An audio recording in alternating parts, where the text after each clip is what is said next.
na chese bibia nso ay kama ti ye hwe ensem ba ko mienu miensa bia e wo krata no so minim se de tie bia so ba ko tie ene a efiri mampon so aba no santimampon ye wa ko tie ai over the weekend no na yeah Professor Frimpong Boateng asem na me hwe ni quote bi wa ha na ka he o say NPP or say good governance is essentially common sense calculation. What they try me pen the way. Or say good common governance. Sense. Or say good governance is essentially common sense minus corruption. Or say formula na ye dibu mine enwe say we are buying bina ba bem now person excel ya. Good governance. Essentially, and no be equals to. Or say good governance. It's essentially. Yeah, Baba find good governance. No. Fine why? I find why. Why need a common sense minus corruption. Okay. And I can bomb the mind. You see, I'm finding. Also, to me, at common sense, no. Ejina baby. Now find it corruption in Sujina baby. Now one found mom dear. Definitely, you are good to go.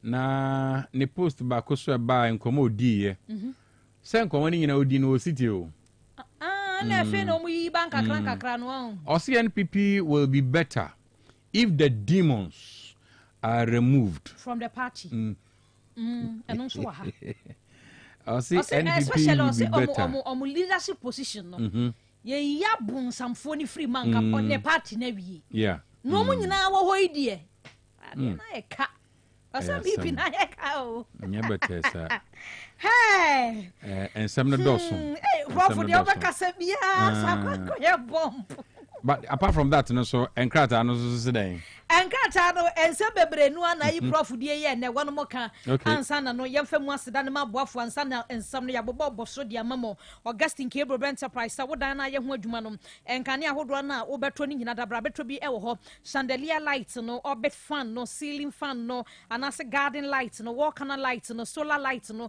socket switches video doorbells no ni nyina Augustine Cable Enterprise said bi aba wodru one man kania electrical cables ahodo open ni nyina wo mo edibi aba ebo ne wo fom wo pe kakra bi dia kwa ya adwuma wo dan ne ho ana wo pe ne dudu mu atu akwakoton ni nyina wo ba ye retail ye san ye wholesale edum ne ye wo ye benjabaji weri no ba bi ye wo no a ye ne lava no e na ehwe ni mu ya homa ne ye 0243 179942 0243 179942 Easter praise na busiafo enche na dru ho OTEC FM any parish youth council and akabom ya de awrade aseda emma no 27th April ya and adwumade no eba so e wo Osin Kale Church wa Santase Fanchre bra enwumre no 9 na adwumade no ahyase ya de ohima Mercy ba Jojo ahin and Peter Owusu ansa wonum nyina e ya adwomtofo ya wo badwumade na se e madwumade no aye kama enti ka chiro bi no bi nka ncho bi se 27 die nyina ye ko Osin Kale Church wa Santase Fanchre bra na ye de awrade aseda nyina akọ mano ye de yachi Facebook, TikTok, Instagram, X and so OTEC 102.9 ya fa wadwen kira no to ho emaye okwa like comment share na afoforo bi nso enya bi enhwe ya homa na opeso to ye nkrafas voice note no 0505 225578 0505 225578 na yakwabia sante asamba da bisa menka ncho se bia na yabusia awade nsase ajapade bi na yodi na kwabra ne peso obu asisie bia ya bamuo no fabra wombeka no mu di yi atoyi asiesie ne kama ahomani ni 0536 222 554 0536 222 554 ka he the medecins no former Minister for Environment, Science and Technology Innovation for no Professor Kwabena Frimpong Boateng na watwi ye papa na granting interviews we teach you about one kasa na manyoku free mu MPP amanyoku any previous government na do dan kwakufu adrene na ban government no wachira se enya se wono no okasa bia se de na make no oba beto bomba bekeka kansem bio na emom nkofu bi wo ho a wo mo wona amanyoku MPP mu a kosi se party ne beka se ye yiyo mu nyina afro mu position so ne de hey MPP no se ebe ye de o se nye no enya ne se sam panyimfo no wo ma nyo mu mankrofo foforo ma me take charge a party no beka so mba hyehyɛ enko ba bia we ye ensam a profo de ato dwa wo se demons abaifo bi wo mo a wo mpasa party ni be ye na san krofo no ye nyo mu a prof say MPP na bayire ne hyehyɛ no ebayire nti se ni se san krofo no party ne mpanyimfo mo mamani ye din eyio mu nyina firi ho maako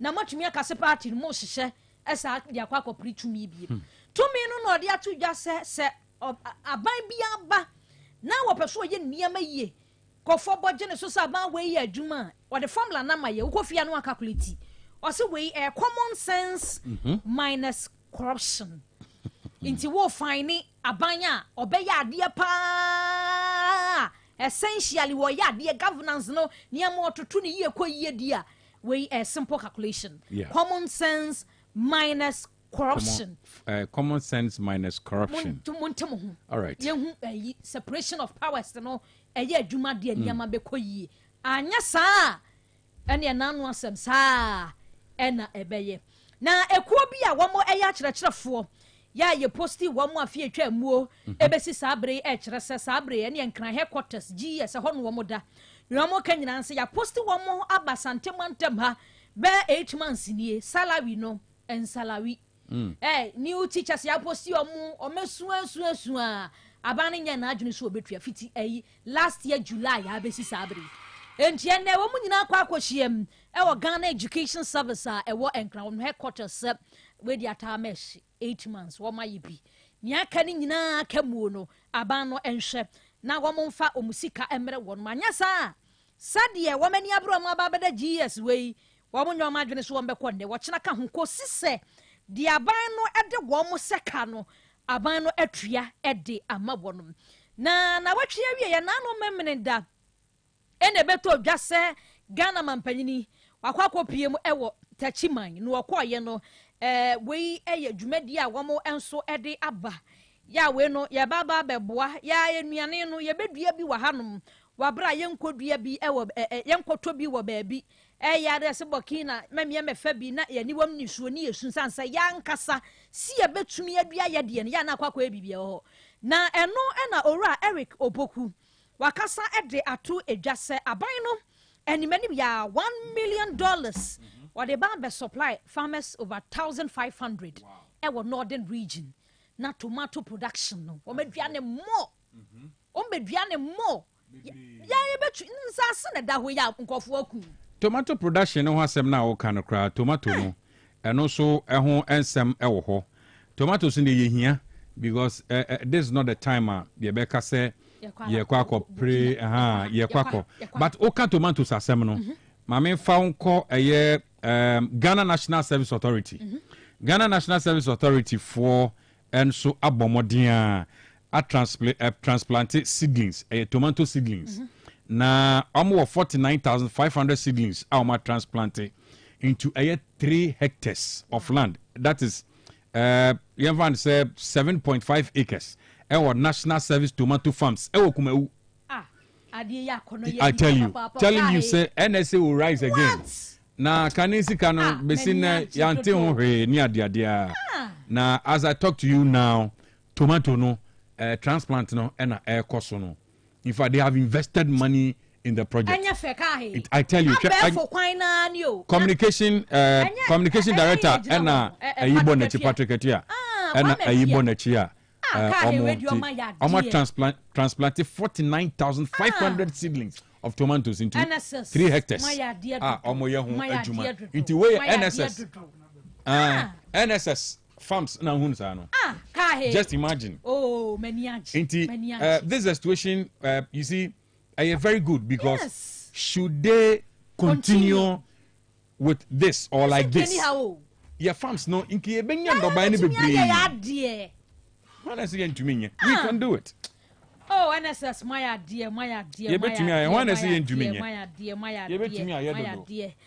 enti Eric Opoku no 1 million wamo de ko northern region na farmers be 1500 ya chesi kan de ama won sane ye beya wo metumi ede adua entosu no nye ntosu nko a wo mo ye into vegetable production nyina no ye beche de ama we na udua we na adua na de adua na wo man no ye bibia na ye bekra ye tumi ede ayama na yeye eno mu na rikopoku ane nsamtrofo di nkomo na de ato nsamtrofo ni se aban atwa muo planting for food and job e ba ye yi a na ade ase konko akiri konko asiye yasiye nye no na a lack of leadership failure wamwa no mantumi anya de ya ye ne ngonwona ya wamote wamani kaso wamo yete sede NSS fo die yi aye feyi a ki anu ba bie ba ye enti no Oweri Kopoku wode ato dwasa aban die sede na no da omkopa bi ho ntoma ewo tachiman no wamo ba bebo adwuma kese pa de asom emo man no ba ye ne saniama ne de but honestly speaking, I'm highly impressed. Oh yes. Because mama who says sikane buy. Hey, who says sisi a form no nya first na ye ho ayi bia. I tell you. I modernized. Hey, 49,500 seedlings. Yes, what you share form transplanted. We a main field work this week adwuma no my nsa no. Oh, farm so. Obia is involved. Obia. We are involved. So omo ye we keeping share. Enya asas. Enya adwuma kitwa. Nti so omo ye we na tomatoes yi banyini. Kama. Then I just see enya tomatoes wa. Oh, and this apart from NSS, the crowd, this about time cry was a Ghana prisons. Yama a share such project in a very large quantity. Yamamu, vast hectares. No mun to me find share. Serious business. I'm 20 I'm a tourist. Serious business. Osimo bi am February bi on ebro no bia no. So the ensase ye bia bia nya yi. O de be bone ma ho brand mo bia ma. Ye say ya, ye betumi ayema na ye yie. Yesre mo. Na meto aso dia executive secretary Emma Kopek Duncan Amoa odi ato edwase PULC se eboyo mpeso o motototutumi ensuo enkane aboya o mtetete si ye betumi womo yeso womo baba betuma enya dia ebeboa kra womo echiremu ese animanim ya sede aniama ne nam no se womo kase womo atumu a enya dwom beboa nti animanim ya kopekefo do ma no atum se animanim ya PLC de omo keka no womo nsan nwene ho biem na sa hijack bi ompeso om hijack no om tututuni amamu no womo nsan enwene ho biem na sa ensem ya ho na PLC fo nso di nkiremu aba ene womo ekiremu se electricity any water increment na womo epese eba no we omu defend ni omo kanyina da ene se outstanding debt bi wo ho na se eka 976 million Ghana cedi bi wo ho no mu a previous ni bia egu ho no mu a fitiafi atwa muo no enti so ma anya ne sa antutum a emwa enti no omo de ntechemu omo de ba no se previous quarters na eba ye no eka bi wo ho no mu a wo ma anya ne sa antutum a emwa enti PLC fo de nyina so ne de enti a wo mpese ensuo ne nkane abo esan kwa soro no emu anu yie womo ede ababa betu edwa na edwadifo a wasantemantam aka he womakasa wom so ma ye ready so am ne kinzuba be ye adwuma yenya ntie se kinzuba friends and job for sanitation ne de ehia crofo pa o producer samekwa ewo ho enti edwadifo ne kire se ahonidie ne de obi ka se do hunia no onye debi enti woma ye krado se ba ahonidie ho nsam a de wase dwadifo no eye ede boa ni UK mayor ema ahonidie ho nsam etumi ekoyie no won ma ye krado se womo ebeye ede aboa new mayor na womo nyina aboa makumase keep the city clean no enye mayor nko asede ye nyina woma kwa hyebo won beboa ema adwuma no ne yo no etumi aye kama ede amaye nyina na ka he ngati owusu bempa ne nsem ye ogeken ana unya hwe video ni bi deputy communications officer MPP okay ana so owusu bempa asem na me okay abo apapun o se MPP members ni bebre no amanto aba no wrong candidate a I say party ni imposi wo musu. Hey. Hey. More cancer. Na bet money so. O se de O say members bebre bo MPP ma wo so ma. Woman gwan kwotro about 2024 nyina a wrong candidate choice. Wrong candidate. Choice. Na nyame ne na na tena hanu na sign campaign ma candidate. Hey. Na mo de mo ye Judas fo ana. To asem to baby. To asem to baby ni ento ye djuma so. To asem to baby. Enyam awasro. Enyam Vivian obegina. Awasro oda fo ma abua bi ha. Abua bi atia no so bi. Ah. Dabi nyam sure am so bi na ka chana no. Dabi. Obi na ka chana no. Video no me se kan he ma heavy trend no. Asem no kan. Enya me ne na. Usu be pa no. Infini. Aha. Enya no ba ya oni PV. Be ye route kakra wa. Usu be mpa kro ya na se kan no kan ya me show video no crazy ya. Nya money playback e bia na no refi so no an kan ye. Assembly incredible. All right, okay. Na watwe mu na beto dwa se crunch bi a yesu se wono nso wo MPP mu ne Mohammed wo de beto ne Facebook handle ya wo betro ye se rest well her excellency na se ni Facebook poster wo betro ye no ne wo kan nyina ne se vice president Professor Jane na opoku agema ma me ne wa frim enti no wonkwankwa dadin asemwe ba ye no ene ehwa ne beto dwa se yakwa akofa Muhammad ede na kwa akopiem aposifo aso ye se waka asemwa enim nipa yinwi o se rest in peace her excellency asem na kwa akopiem ewo achimota secure court masabre ya ye kasai court no a granting bail 100,000 Ghana cedis enipa mienu ejina mu a womo eje atwitwa age no na court no ejina so ede atu edwase nia woka ye no nyase ya mani bail ntini atwa so asam no emu enhwehwemu bia na watwe bia mu no ewo so ode ne ho ebekire court da ho na asam no emu nkyerɛkyerɛmu bia wo ho ewo so providing evidences ahodro ni nyinada Mohammed ede bre wo mo aso wono ana ebo maame na wuto obi na beka chen se Professor Jane da wu ana wono ana bekiro na ade ene na no akwakoyi ne ka ama asam no ewo achimota secure court ya man pepa me fa we ne nso de so ewo ha oni abema ba ye fa ba ko fama ka he na wotwetwa mu no ene ebo amane se asante mampo oba wa be kunu no ho akonwam be hu se no ogu bi so wa fi o miamia bibi kra o no ono no num niam bi nso won ka hwe wo hwe na wotwetwa mu na ka hye ebo amane se okopie mu asante mampo a NDC emabia wo ho wono ma press conference a on be kon ma sembo ko le wi a se ma kototo ayampia se nipa yetete se de ne bus MC o mampo no mo mpe no adan yi a nipa no oye santini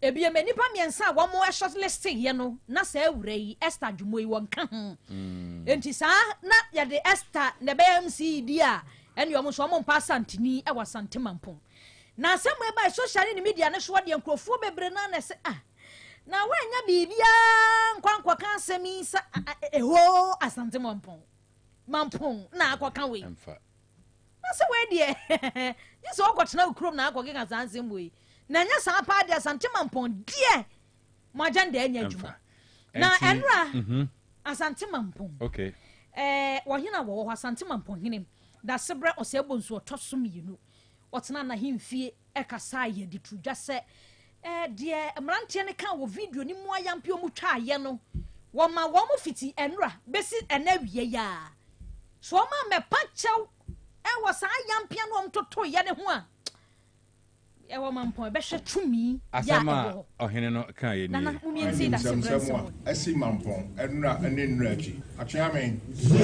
kasa ma wo mu nti pain se mampon man ene asante man ufa amamre so ufa broni mro enye Ghana party biadia wo mo anim se wo mo nana me nsa manyini ye independence ba na me work for Rempler College tini anyini niema fa na yeti ase kasa o man no enye party bi political bi e friend association e friend political party dia o kasa me ne mo ne nyina aka bomu a ne ye Ghana man ne ye dia aban baba oboko e de etim ho anu nti mensra de ba me kasa kire mo ye nananom ye bre ho Bra me na ma me bre. Meti asese me wera ko. Aye bre nyina abro ni so many years.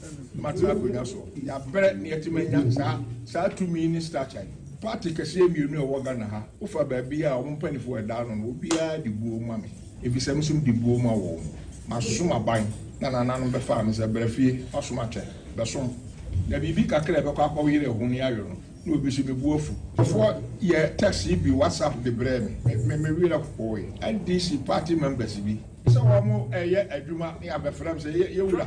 Se ko se ada be na se me da be ye zongo gota bon. Beboy se na da bia kade na me ho de me ne mo yo. Wo dia me hwe ni ta bi hwe se ade na WhatsApp no a. Akrofo bi asora aboabo nkonwa no. Nkonwa efiri mu a mo office. Abi se mo na mutomboto mtoye. Ni ade 60 ye dia go.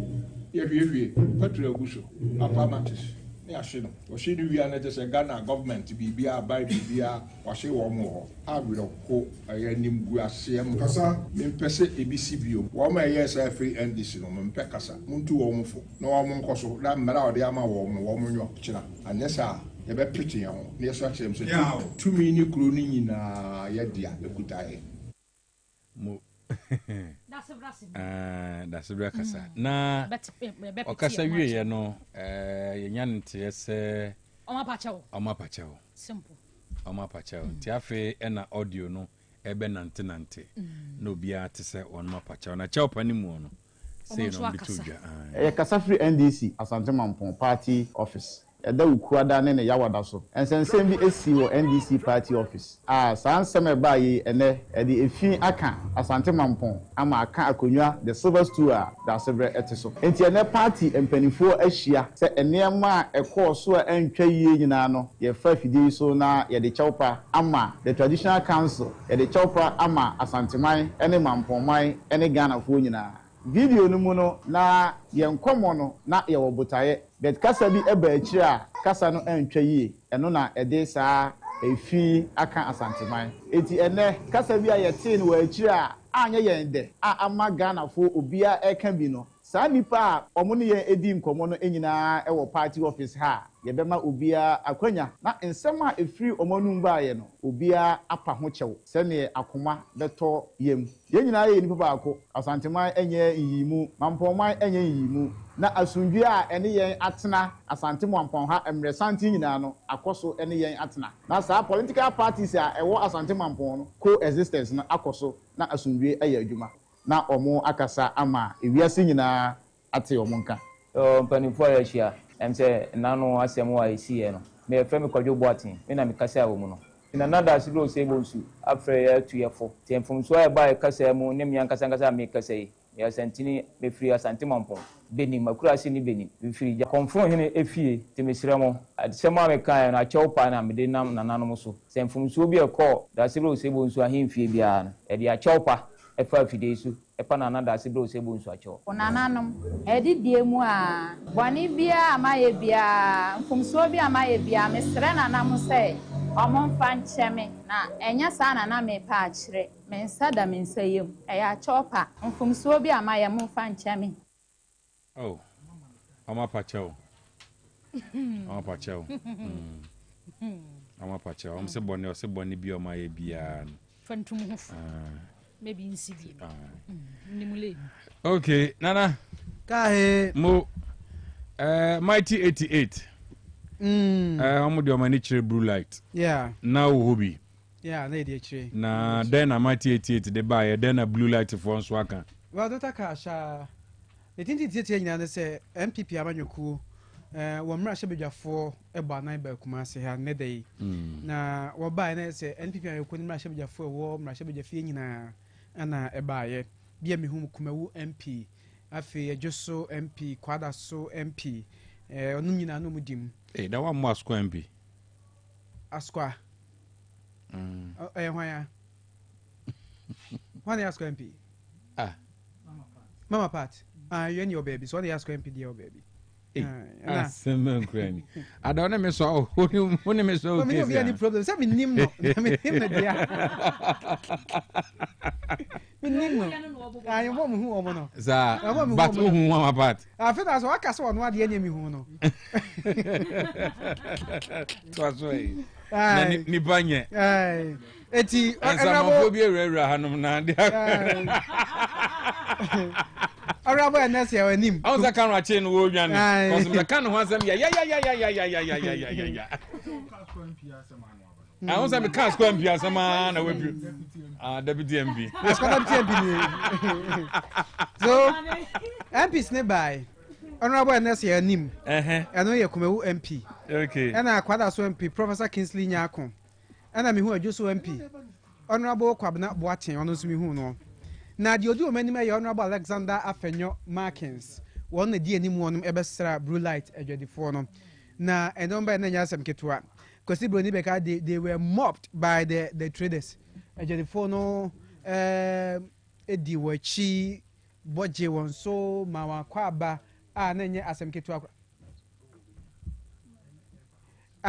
ketwa kra na omba ye no omunante emia hodo ne adwadifo no edi kaso bom ko dwoni mu hwe hawo a ewo dwoni mu hwie ye no omo san inspect area no baabi e ho ahye nyina a na enya asem keto akra na ebra omo hwie no no mbebo odwa ene adwadifo no ebehyiaye afi na akwakoye enkomodie na enkomodie ni mu no subi MP bekasai ema ochre mrashebjafo ni MPP amekwekwe baya na muntu a wonum tuo se bebo ama ene adwadifo no wonum ho ahare wo mo eno achire no ana Alexander Afenyo Markins na mu wono ebegina simpie so a woni omanfo ne kasaye na Dr. Cash asema Alexander Afenyo Markins di tudwa ene se enmanimu ya no empanimfo no nhwe na wonum emesi dwa na emfama adwadifo no no se aban na kra with contingency fund mo na wasa contingency fund no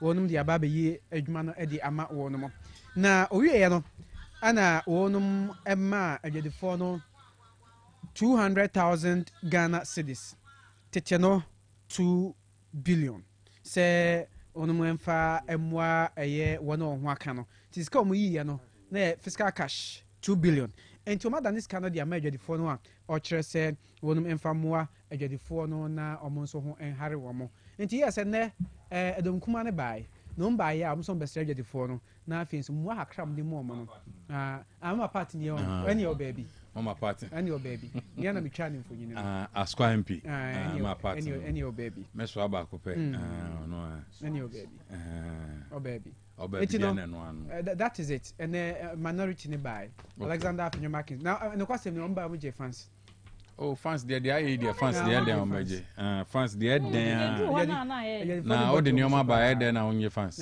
obeje fans omaya there nso omaya there na o de atudwa se eja kwambia so be ha boa meje for this home that dem bia no on besi na there were distortions ujamfuni o the man of the moment na before nyanche no Debbie and before Yanche no. Okay, omni chama won't me na call. I want me baby on. I want me na enam o video ni says you are national. Okay day. O say okay day. Oko national chairman na ozo oko day. Okay, okay so oko national. No o ye den. We straight up. Men kasa emfi gokoto. Emfi gokoto. Yes adwuma si nyene. Nti me kasa oko national. Okay day.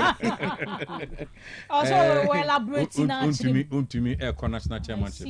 Okay. Obi e bo akra kan no. Obi subi MP. Okay on. O si incoming national chairman. Okay. Sa MP no de minim no. No kwa minim no. Me akra. Ejay ba ya na mdi hu. Okay. Be say Jay na ye hu no. Ejay na me de minim kra. Ejay na ye di hu no. Nya Jay na minim. Subi MP kra minim no. Na ono o ye bagumase ha. Subi MP. Ejay ntina me hu no ka he. Nti kumase MPC ba no adi o machi aba. Minim no kra. Be shia no kra so ne ka twem kra minim no. Me hu se former deputy education minister kwada so MP. Professor Kingsley. Me hu se Professor Kingsley. Professor Kingsley na edi ni pe no so no ye ko. So ye kokko. Te bi obedu bi ehu ni ten. Professor Kingsley. Ya do mase. Ya do mase. De o ma ba. Nana. Akadiaka. Oh yes. 2 billion. 2 billion. 2 billion. na nti esun 2 billion when esun about me 2 billion sorry mo Dr. Alhaji Mahmoud Bawumia buy Abraham 2 billion ana Ashanti Regional Caucus and so they buy and so Emma almost saying almost I think was it 100,000 nti se we dem fan say e hokra no kakra kra 5 billion kele Japan so babem Editum so mo 1 billion making 6 billion I 6 billion and how be kele Japan de no and na pon so come 50,000 na yes 650,000 no and I Kennedy so mom saying Kennedy and me kai man ko bi okay into 650,000 and I budget contractor so mom 500,000 niam so dey 5 billion I budget contractor 5 billion and gender minister so mom 1 billion e ho kakra no kra 11 billion that no must you. Gyan so messing them.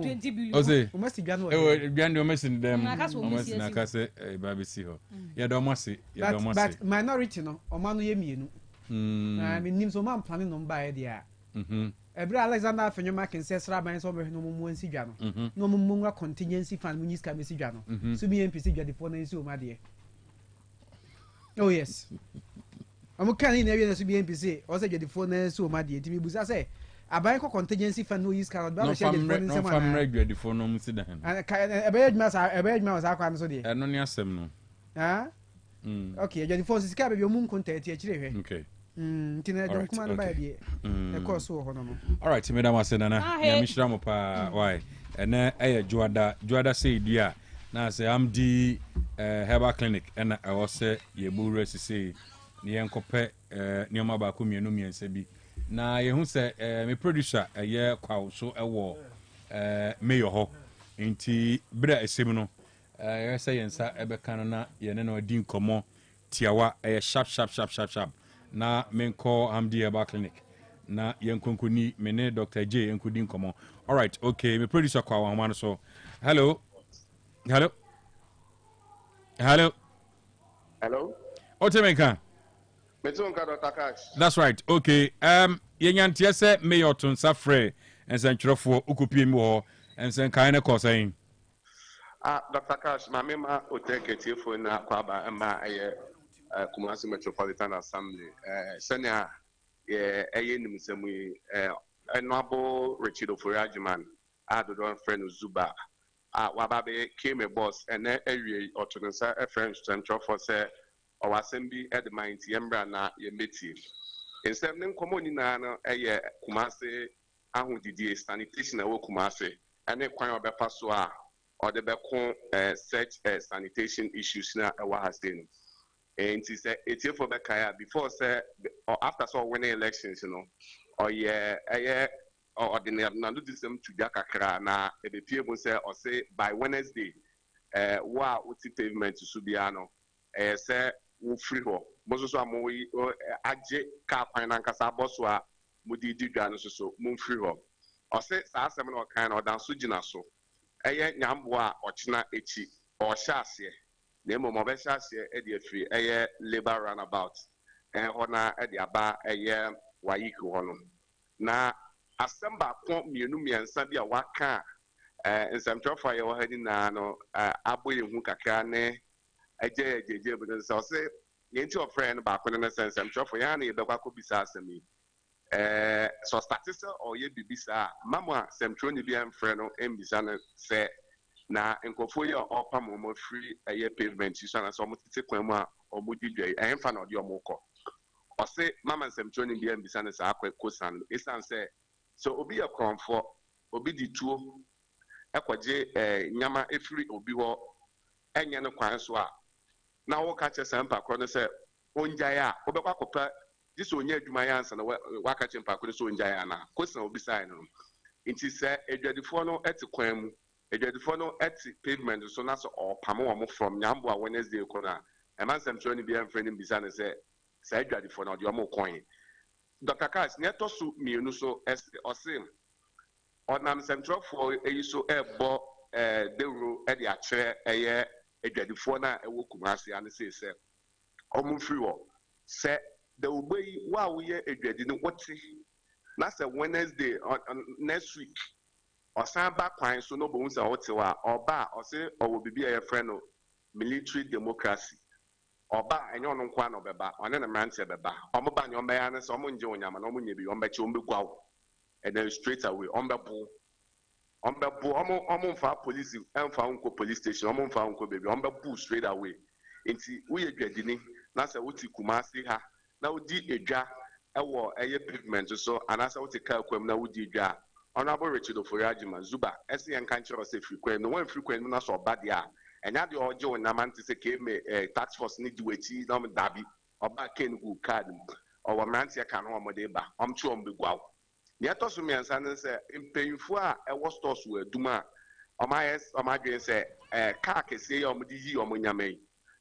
no abo ebe sa no pa 9 o'clock na afina car na aba kroma eba be yi nyama o se keme o bylaws a etia sa nyama no nti right from ene ekono wa wutie ya wo yedwadini na wo store Kumasi dum wo store Kumasi kejetia wo store the be fall within Kumasi Metropolitan Assembly biano o catch or say saadie no o ba be shemo kena nti wontumi mma krom embe yi onyama wa bra no nsia abo anopa no nsia dabi o se obeyi onyama na enumre e abo enumre 8 and 9 7 8 9 okono obetumi aba krom no aba be yi onyama ne daytime omo mpese omo be hu ho inti Dr. Cash nyama mienu miensa Honorable Zuba ede atudwa ewo eye press conference offering na no go nsem so o kasa de but for now ne de nyama miensa ode atudwa ene no Dr. Cash. Okay, yeah, that's it. Tibamodia na de aka no oba na ode no so aba bepi so ede amayen. Why? Mate Dr. Cash. Me da se papa nyame ka ho. All right. Your producer Sami Kwesi Kwao and your Kano all the way from the Ashanti Regional Coordinating Council. Na the ebe koso no KM boss and our new central for Asia ewo eye RCC. Inti ensembia edi kan beto dwa no na me producer Kwao ebo modia etwa homfoni edigu ya sumu no. Na say sade ye kano no kanen onza bebre bi na me kase kanen na nka long vehicles betua abra me kaiza ata abra na kofi boachiwa na long vehicles betua omtu anajo so am run about udru han komtu anajo omunam kwan highways so omtu anajo ene awia na famitwa for boys na run about so na te se obedu na azre no se etuo sa memo sa yeden na traffic bubruja traffic bia odwene ho a onti aso se traffic we man made traffic eno ne mrani bi na eba no obon so bi wa 40 fita container awia amanfo di dwa nipa ni abre no na ba be sizi kwan one way na sizi kwan no ni afi ne yi ni o ma free container mgu warehouse mu ni nyina traffic Zuba obana eti mame ko aye hamdi emresisia na yeni nkomo why na me bonrem na mene Dr. Eje yeni nkomo all the way from Amdia na Hamdi yeah Doctor na bom design Yankopon adome ho den pa hospital no clinic ni di na ya na woman family so Amdi Herbal Clinic for picture we trying picture okay na ya no blueprint wo tirim se be ya room what ya say mate all right roof ya mate say o mema sem ebe yellow na ya SMP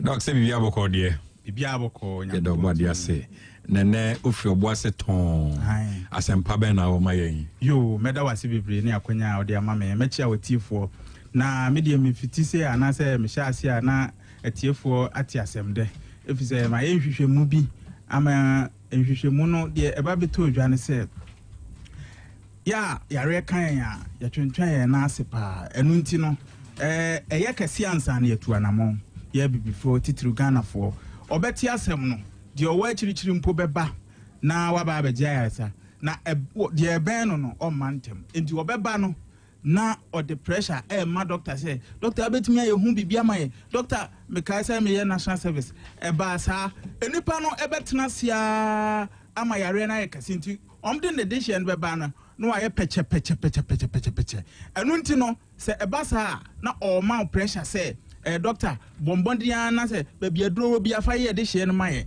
enkofo free sunwa brekum de omo de hye stroke a chi na aba na oti Kumasi a usisi waka akonwam waka fom ontimi mpo ensore efise asem no efoma ododo eben ododo enu nti no wo gidie no na de owa chira wo sunwan no edikan edru oboase nhia so na wode ne de hye na ba na wuti kumase anam se me ben wo na OTEC ben wo ntino na akwakoye te se efoma enu ntino anamontuo no obetena ho ama agye grobe na chese wa bubu aguan na ko de aye no sa ansa ne ama no so paka oba na ye depression na shokon doctor dro bia ni bia doctor se de ne ebeye enu nti de me kan se OTEC am baaye woma omoni abre se stroke no omo ba be so ahwempo de mitimi ye no 21 days ni menua ebi asori anante ebi nso ekasa omo anu omuntimi nkasa omo anu achimu no yankopon tumi omotimi akasa we no ne di adanse se ampa me yi adwuma na de me kan se opese uye nhwehwemu efa bibi ho se de me kan se stroke a egese wa wo de wani behwe na wotena ho emayare no etokodo a na o de pressure bread doctor na nyankopon no o de nsafo na mayede na so wa amantama ebeje wonsem enu nti no stroke no ene yare a o meka kire a sa na obre so kwa na ekọ no sa na tie if se nkwa no ri ni wa na e wo ya doctor fo no ho na abantem a ene yetimi ri ni ma wati ase enti me kan stroke ho asem wa ha no bebraba a mu so ya dance fo eno na ama dance ye na ekọ na me fise OTEC ya de me jusu se me mfi ha bi if se dance ye ba no ebe ma yedai menyeska etia bibia wa ha bia etiefo na abetu ama me afi breast cancer me wi am the pictures ni bi be kire wo wati ase omo asende ma me obi ewo Canada ana enunti omde ne ba se omomrafie na omomra emepedro nya no efise alternative omo wa na se doctors no omde ma omo an se oma de pania wonufuo num se gise yetwa firi ho na che se de aduro no eya ginsem ena ma me ne de ne ba na me wo fa modi kan ye bia ma no ye me papa adwuma nti no ye we genetic inherited adwuma ewo abusuan nti de ya dada no ena na yedidi ho enti saa tete atempo no ena Dr. Abdul Malik eje me na mu no enu nti menua de meka bia na ye de mitimi yo na ohwe de na menua ba ne nufu aye na obehwe na yedi aye na eni da so wo ena kora no ntimi na bi na ho hyehye na ne moja ewe ne ebu ne moja na chese eni da so asan enso me wi am the picture na be kiro enti maka stroke ho asem ena maka breast cancer ho asem ena wo mo so anu mani yo ya glaucoma ena cataract tesi ani so no ye de duro etu firi ho enu nti se yare miensa we monya ni da so se mo wo ba bia OTEC tifo mo de moni behwe what you see enu nti we no so de wo ba surely owo eni da so wa reche mu se doctor bia ohun beto enti onim ye di kan mo aya ahoma no so bia no bi twam wo pa ahoma na ansa no wasi from Africa mu yo mini am number no 0558 59 11 13 0558 59 11 13 0558 59 11 13 na Vodafone 0204 38 61 74 enti meto aso no na yare bi te say prostate cancer prostatitis saa yarewa we mu ayama ne din a eda a ohwa obeka so onyawa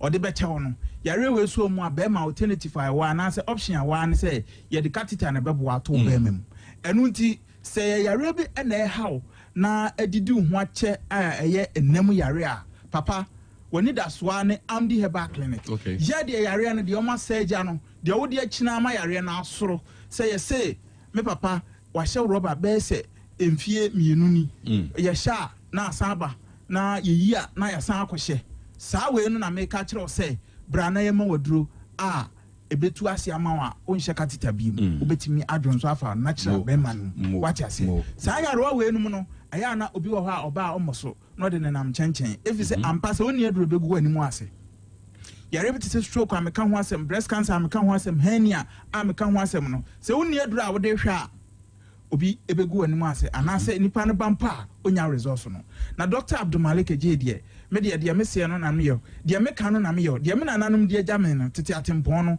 na me nam so enu nti so oba maso ye ya agro bia ni ho yare ne sesa nneema na odwane enu nti no se okidini na yese ayemre wakoye lab yese baako asei baako nso ahoɔden nim koraa mepakyɛ wani da so ane me deɛ me ka kyerɛ ne sɛ nneɛma a yɛde renew nkwa sɛ adura ɛyɛ nkwansi anamu no sɛ onya bi nom a ɛno no ɛkɔ nipadua no mu a nipadua no yɛntɔ body part nsɛm te sɛ kaa sɛ na wakɔ akɔtɔ tie foforɔ wonya bi saa na adura yɛ nananom ɛma yɛ noa na yɛde ɛma nipa ayarefoɔ nom no onum kɔ mu a na renew o system no bi te sɛ kidney cancer liver cancer ɛna lungs sɛ o lungs no sɛ na onum jot anaasɛ onum bibia ama lungs no mu asisi ahoro black abem ma untimi nhumi yie mepakyɛw akɔ yare abrewa enkwa ensi anamu no sɛdro no nom a ɛhohoro nipadua no mu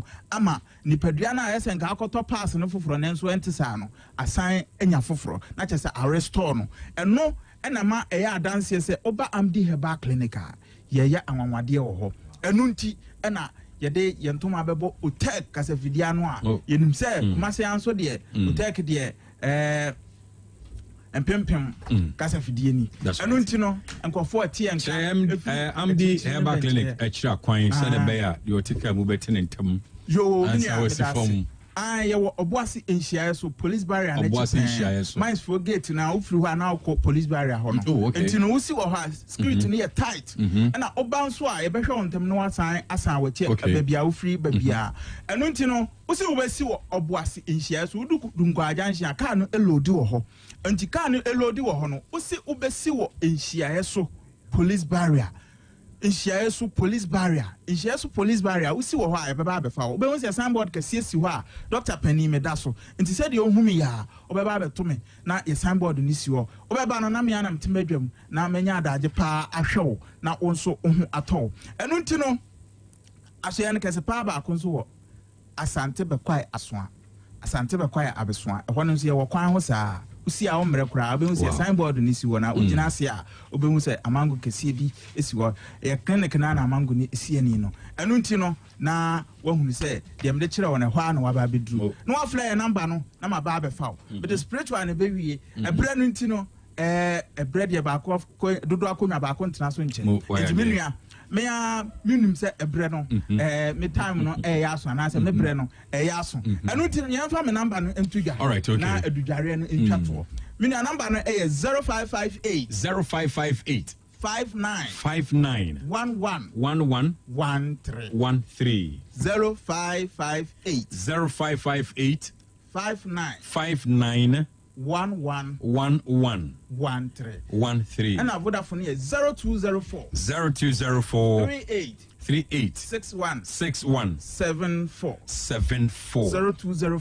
0204 38 61 74 mini adam di twa to ye hunhun adudware we de bre no de odbe mam bia me de kan ne ba ko dware ana no we ale no de wanu maduro na aye de agensrepe na yesi yare we de ye hunu de efire efise kan nuro nko a enuro bag a mini a odbe ba kire no na che se otumi di bie ayasabia de me ka kire no se wanu maduro na yare we yesi wampe ba bia mfa edo be kɔ no sanro we no beji bidware na ye hyema na ye de adware na atimi afiri hɔ sɛ okɔ bible mu okɔ Quran ma ye nyina ye bo asu ye nim de tumi a saa eniema no etimi eye eno ntetete atempɔn na ye na nanom kwan no ye de emmoa eye adane na ye de asan nipa ewu na ye yama aboa no na aboa na ewu ama na wo te ase enti saa nema we nim nyina no sɛ ebre ema me kwan a medicutations be mana me de Quran nso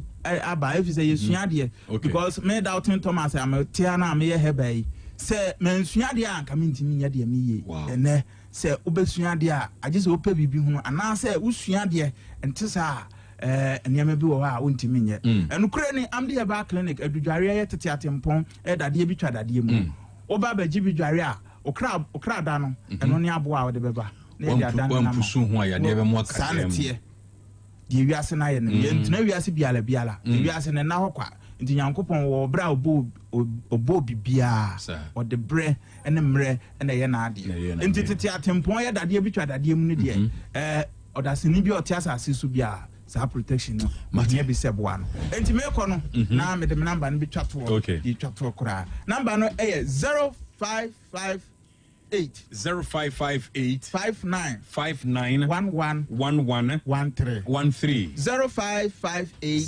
0558 59 59 11 11 13 na Vodafone here 0204 0204 38 38 61 61 74 74 0204 0204 38 38 61 61 74 74.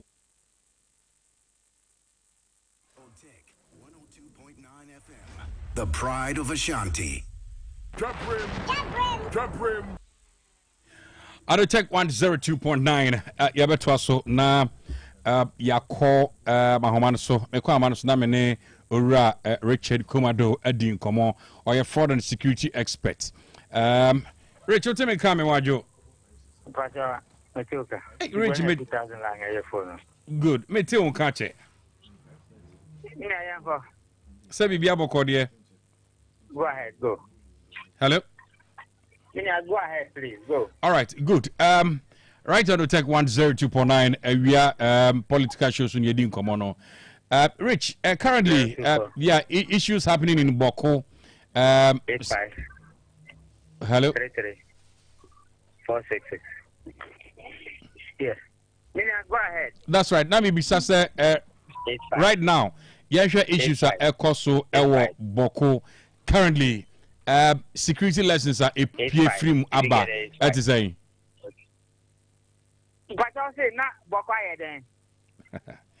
Now, maybe say security issues in Boko so far so good. Security aspect. Then yet to me the current issues in Boko currently. Oh, okay. So I think it was good IGP went there. Dwabrem or the Nyama Dwabrem or the protective gear or the safety tools or Mamu Mora, which was a good thing because Nyokoya in security terms, your friend in security risk assessment and vulnerability management. And that leadership in the front line, a man broad idea about what to be done, what not to be done, where the threat is coming from, what the risk elements are. And that was a very good one, except statement of making a critical problem on social media. Then again, and it is they've killed 2 police officers. What it means, they say in the front line, Ababe is very delicate. And in the front line, Ababe is very, very serious. So I'm sure killings from both sides will continue for some time. And see, what we have to do is to say, yeah, papa Ashanti in mediation team no. On the come home kakra, meaning some moment slow motion, one step at a time.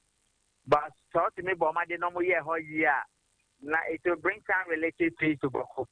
And no bad year, then the security issues and as public safety challenges now, by to the public forum and no bad guy and that is where we are. All right, okay. Currently, but the answer kind of say security personnel are also crying for help this around. Doesn't mean say maybe Edrunu to say security personnel no are they no more safe? Security personnel is crying for help. Who is security personnel? News can on social media no. No, don't go for social media, senior. You are a senior officer. Why will not go social media? These days, what I see about you big people in the media is that one crazy journalist is somewhere and create a headline, then all of you are running with that headline. So let's not do that. IGP just came from the police. He gave them protective gear in terms of the police. And he said, a military fight, and maybe say, who is security officer? Is it a military side? Because with the police, he gave them a lot of protective gear. He advised them what to do. Don't go out of the security zone. Now, say, oh, peer out of the security zone. There's a way we do it in international peacekeeping. They discussed those ones publicly, and the media covered it. These 2 officers who were killed, they were on a motorbike. They went out of the secure zone, and they were not protected. And there was a lack of a distance between the War and the incident in this 30 years. Now, where they dragged them, there was lack of communication between the where they killed them, then where the senior officers is. And it created a lot of problem for them for seniors to easily get to where they are and rescue them. In that regard, the police have launched a manhunt for boys normal this time because I say no. And see, that is where we are today, as at today. But it is true, say in the front line, there are a lot of difficulties and there are a lot of challenges for them. But do you foresee, sir, difficulties now can't want some anytime soon? Maybe you calm it down. Yeah, with the difficulty I'm talking about is not in terms of law enforcement. I'm talking about in terms of volatility and hostile nature of because as starting tension in bad down, the hostility against the law enforcement officers to go down. All right, okay, Rich boy and Kakra. Ye pese ye ti ase ye na adofo a etiu awie eden pa na ekofa royalty we e de bae. Traditional issue, a culture issue, a chieftaincy issue. MPP time, omo an omo fa helicopter, and omo the troopers on the ground, and omo ko see hininu. We see hinini wie ya and omo dwane ye. Politics, lies and criminality and fraud, and everybody is lying, saying a hypocrite and an ostrich. We yes, I issue a trigger. A trigger, yeah, see Papa police maintain law and order. When you were going to do it reasonably, did you come and tell us to give you advice? Did you tell the police people that this is the nonsense we were going to do? You didn't do it. And I'm going to create a problem with creating we are and I'm going to say Papa police should maintain law and order and a recent issue way by it. Over Kaya, na case way in recent times, a Supreme Court. And a Supreme Court my judgment. Now, my boss said the judgment is not the finality, but there has not been any counter judgment to that effect. It was based on that judgment, then President Akufo-Addo established the decree that there has to be military and the police officers there. If my memory serves me right, there has been a white paper from government to say they distance themselves from the chief Namuko institution. But when they were doing it, where was government? Was government closed their eyes? So who are those in government who put a helicopter in the air and put troopers on the ground and went and installed the chief? And installing the chief is not something you get up in the morning and by evening you are doing it, which means there's a lot of planning. Meaning, last minute, on any free chroma, you see, so I'm back chroma, fine, or buy a creative problem. So last minute, government now and the troopers leading into the community. And then baby, they are protecting the place, well protected, and other people are dying. Binduri and Code, that is a little bit far from the Boko itself, the Boko enclave itself. And then the chieftaincy issue has gone there, people are dying, people have run away from their homes and all that. Look at how useless politics you people practice in this country, and the kind of trouble it's giving us. So as it stands now, from the picture we are drawing, does it really mean, says to say, you were two kings in one kingdom? Are you not aware? Are you not in Ghana? Are you not aware of this? That is what is happening there. Bokonaba is there, then there's another person. Wow. That's exactly what has happened. Agnogan chief in Kumasi. How can you get up one day and say you are the king of the Ashantis? Are you okay? No. So we do things in the name of useless politics, create problems for everybody, run away, and be lied to everybody. The only fear we have today is that politicians are speaking about it publicly. Now, politics in Nakasani, it divides the people. So once you have politicians speaking about it, it's going to divide them for a very long time. But one of the things I've always been saying is that sometimes it's good to ask yourself three questions. Who are you fighting? And what are you fighting for? And in whose interest? This is a political trap. We must all wake up and say, this time, no, we will not fall for this political trap. We will not be killing ourselves in Boko. We will rise above this nonsense and be one family and build families together and build businesses together, marry ourselves and give birth and stop all this nonsense. Wow. Because you say I say situation arage ache. And untinama ewiani ebisa say with the security expert involvement with all minorities and majorities in parliament, because Mete said another security expert say for this issue to also come down, I just a minority and majority will be actually who free issue. Yeah, they are the one who caused it because of the helicopter in the air, troopers on the ground. You went and institute the chief. And you pretend as if you didn't see anything about it. You didn't hear anything. Problem nearby, and you run away and say, Papa police, maintain law and order. Which law and order? The law that you broke or the order that you broke? What nonsense is this? Then you know, I trying to appointment of MMDCs and also able to me flow. But as I speak to you, Ebidia my regions nibi I already Ebidia Enyamai. The tension with the MMDC's appointment. And also you who say security threat be now. Before the election, now Omo plan what to do based on the past experiences. What we are seeing so far from the issue of Mapo, a peculiar issue, whether NDC MPP issue or. But from the press conferences we are reading and seeing, like I said, the ground is boiling. And the regions now, but no, problem there. Apart from Mapo, they are not a peculiar issue. And the Benny said, those with ears will get to the grounds and begin to water the grounds again. Greater Accra is one of the places that we are expecting say it should become. Other than that, only a mistake be the letter be by said this is the people the MPs have chosen. As at the time people were going for vetting. Now most is a useless letter say these are the people the MPs have chosen and the Omo vetting no more them all. And see that is one of the mistakes and someone sharing here it can trigger some level of agitation tomorrow. But besides that, those who have ears should go to the ground and begin to water the ground. The highest tendency is a very creative problem, which means nobody is learning from the past mistakes. Because either way, it has occurred before, and we shouldn't be making the same mistakes all over again, which means nonsense is setting in and people are acting like they are ostriches and they are not learning anything. But Ebani say, is it an intentional problem coming from the party heads? Well, maybe somebody has gone to sleep. And now people have thrown away their plan. And I say somebody is taking advantage of very clear interest. And I say a creative problem. Because every month for interview severally. Every month for vetting was Greater Accra. And then I didn't offer us a letter number. I didn't want to get the company say call you a GM appointed microphone. And so even if you're angry, then you're angry with GM, is that not it? That's right. But we work of a letter. So this is what the MPs are picking. At the consistency level, are you not creating no problem between the MPs and the consistency executive and the party faithful as a whole? Do you need a prophet or a soothsayer to tell you that this is a nonsense idea? Richard Medasa said, and you watch Ben on your dinkomo. Why? All right. Obiajo, so yeah, that's so. Shannon said Francis Ado Ekech in Yaba, Quadas Consultancy Executive Member, Obeka Sa Ama NDC Amenu Kono, MPP, Ishak Chebro, Bilbertinica, Test Con Patron KSTU, na Professor Smart Sapon, Senior Research Fellow, Arid KSTU, and Dr. Abraham Jenfi, Enso Ewaha, or a lecturer Ewa Piaminka University. Doc. Senior Doctor. Sabokodia. Boko. Yeah, the body, yes. Security expected to be off from the pace, no.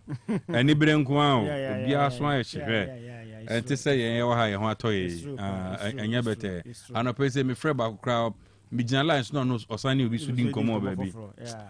It's not easy. On this Boko issue, no, I think, say, a lot of them, me, I said on other platforms, say, it takes two people to fight.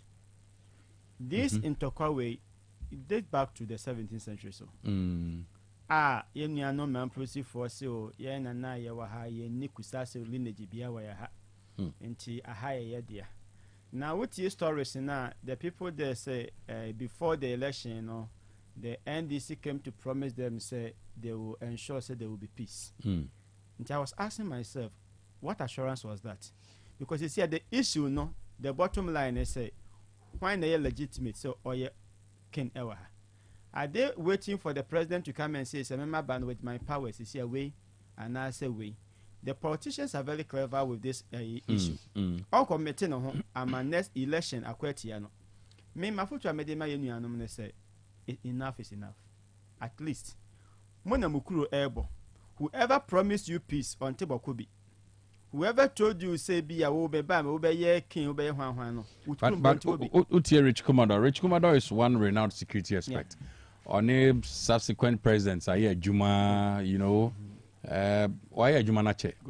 But this time round, we are no or attributed the problem to be a political issue. Fine. And you know, the people, those political actors don't promise whatever. No, Ukrum want to hobby.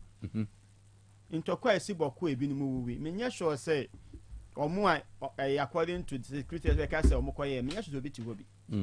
ɛno nti mu a mɔde mo ho in fact just this weekend I met one student from Boko ɔmo ha no ba sɛ mpɛ sɛ me ne odi nkɔmɔ in fact me wɔ challenge me tena sɛ me fa buka me kan a me nkan me maame ɛwɔ Boko sisi ɛsɛ maame mafie me uncle baako yɛ kuno ɛno nti the impact no ɛnha ɔmo a current ɔmo te Boko nko a it affect everybody nti mu kuro egui do you expect obi na nkan kyerɛ say enough is enough for me if you should ask me make I kyerɛ ɔmo say ɛyɛ makobi ɛyɛ mankasa sit down and reason say whoever is in between is doing that to on only advantage at more expense sit down at least what do you lose what would you gain say ebe you king na obe you na kuro na abo king over who so we ye kikikiki ye ku nipa ni ye hwan I want to be king and pa we king kuro na gua but like said the oche no why should Aban saying that previous government about Modia escorted another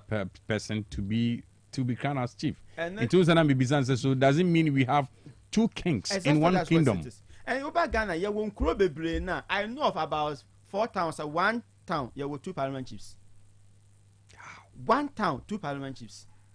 But back one minimum nedia, and also you have to question them so for peace to reign, would you be any mentioning into 2 parliament chiefs, women not to what would be a bonebra. I think it's a high time, say, and yes, it's high time, I say, for me. Because they say quite say young tobacco. That's what they are looking for. Back now, if you're on your legitimate young to how peaceful would that be? Who be Samia? They should stay. Let's draw a line to now mention for peace to reign.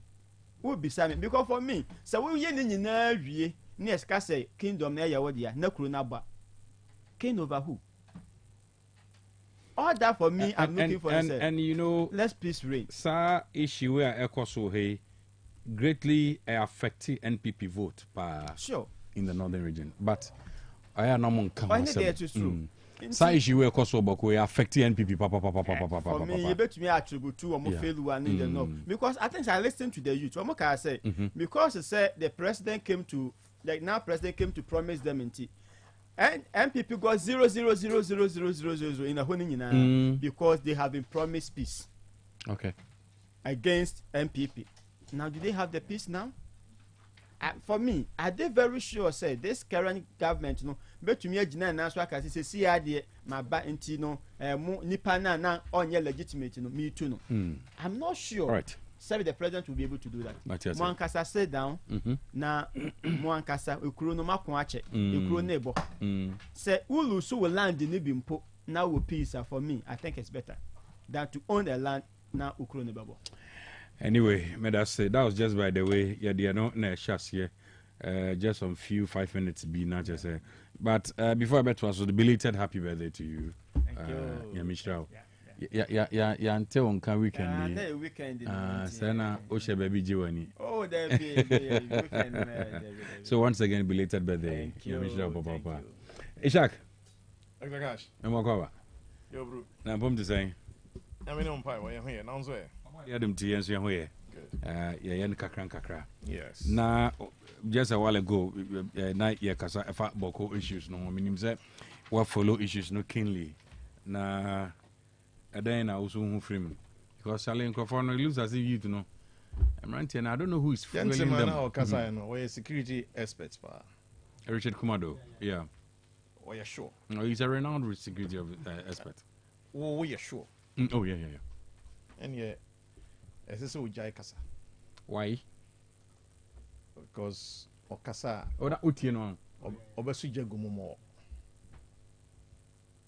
Obesuje Gumumo.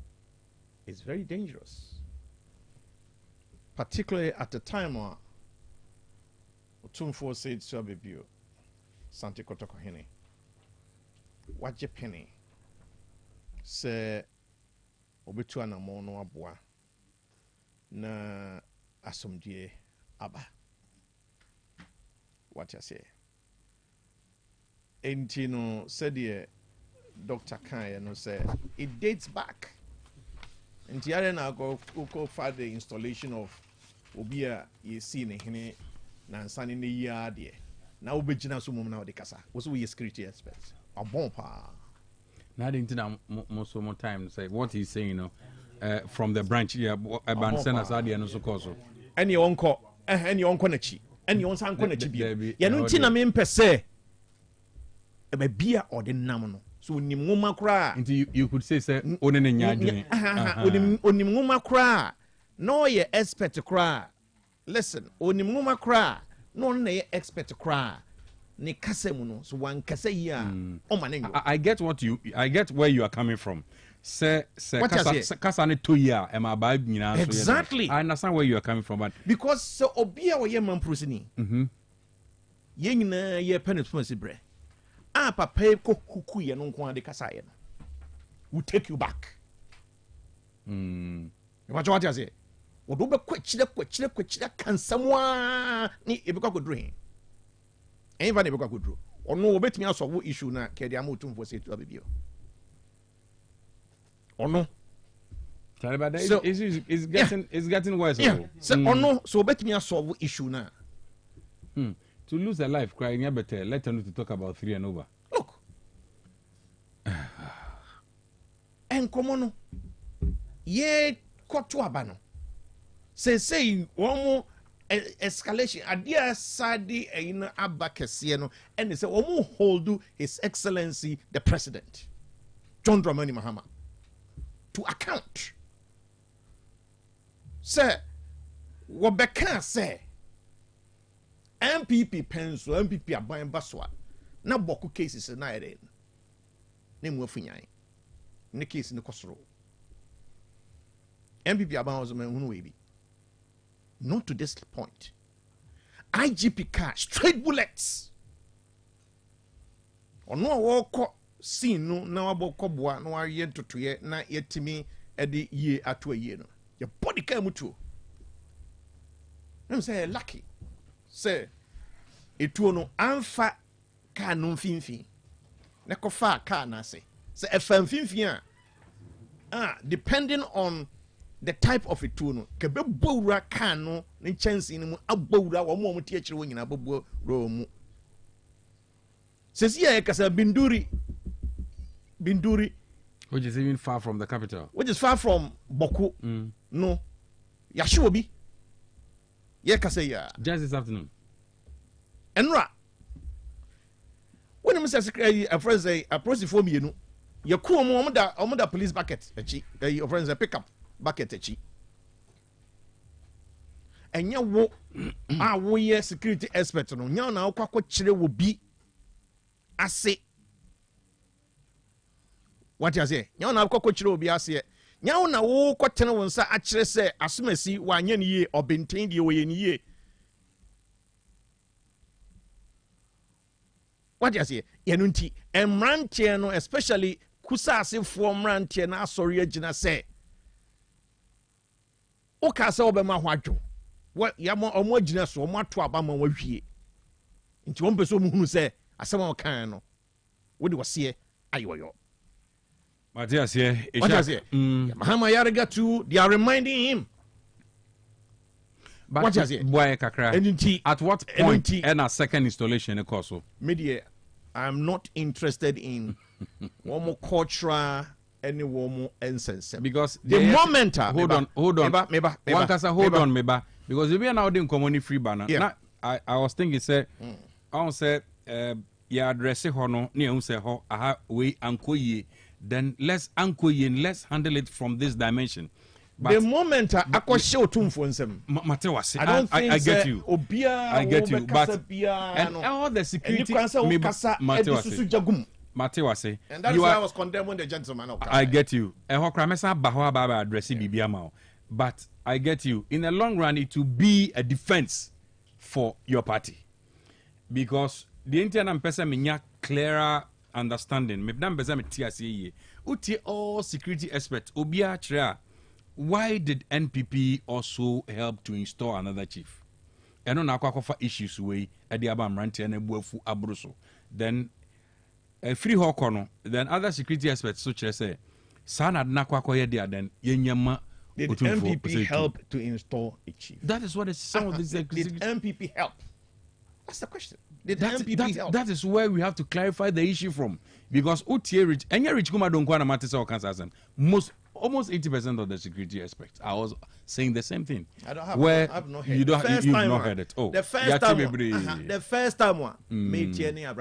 All right. Okay. And that is why I came straight to him. Debbie, a horse cry, mammy addressing her from mouth. What you say? I quite to say issue be koso. I was not happy when you said wa bon. Won't you say? Hold on, mammy come as a Debbie, mammy come as a movie. Yeah. I get you right. Yeah. But I just felt bad when you said wa bon. Yes. Whatever you say on this platform, yes. you're entitled to your opinion. Yes. And you know be uka baby na angmeya na mabe no mabe boani at. I agree. I agree. Very good. I agree. And when you are addressing the issues or an answer who point it straight to Bokoa, I understand you. But ebe me yase my friend, my resource person. Yeah. Na one ne nyadwen, but for you to say wa bon no, I know there it is too harsh. Well, because me to me know why your interview be obi so betie o baby me pene mo bi nkas papa na friend also a lecture any on so wa bon pa me ntimi mo bi nya address o sa. Well, I hope you understand. Wa bon has been retracted, my retracted. Very good. Papa. So wa ben o me hunu e ben no so mfa so. Ishak me di Ishak. So wa ben e wo security semu a o me hunu sa e ben no mfa. Matthias here. Insolving the Moku Matthias. In fact, I could be Otunfo say Tunsem. Yes. And maybe some of these security issues. Yeah, only when now prescribe you know what? Even yesterday, I made certain calls. The issues are I drew baby. I hear so confusing. And I'm here calls back in the evening. Maybe you and run a joke. Point. Then I made the calls. I made it. I just pray, say. Yankopo man and Sasuna issue, no, and the dean. You see, place na account. So, Obu okra with him ho. Any moment the omo. Oh yeah, you are right. Say okokoshe adodanko akufuado kwan awo ye from Bolga to Boku. All right, and the way meba the way who opening the place up. Exactly, Mate. Exactly, Mate. For development and it may be with me a site industry in this anima. Idea a conflict and a cost a unhealthy for the community. Thank you very much, Mate. Yeah. And then meanwhile to Abra yetnas here no. So when you communicate way Ozubempa. Yeah. He has said emphatically on our TV say NPP 4 be and to aba amam within 2024 because you people brought in a wrong candidate. You are retracted. Very good. All right. I retracted. Also one cancer. Time and retracted. Yeah. Oh, just a while ago. A while ago. For some time now. All right. Okay. I think say be a me hunu. Me hunu. Or friend say no. Because Abra na please. Abra na story no ha awia you know. I said so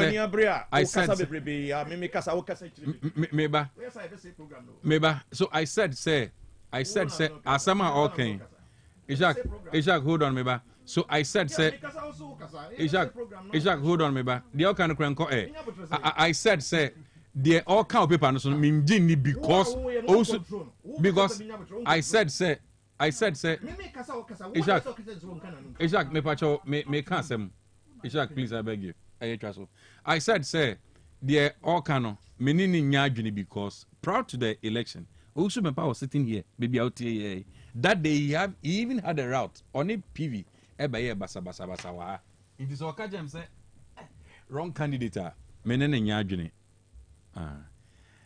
why track and I say fake and I can say fake is circulating so that is if you ask me for the latest that is the latest. All right. So the issue is what kind of retract and I said the operative for publishing a fake. Or say almost a coachuma misquoting. So misquoting. Yes, all right. Therefore it is fake. All right, okay. Thank you for that information.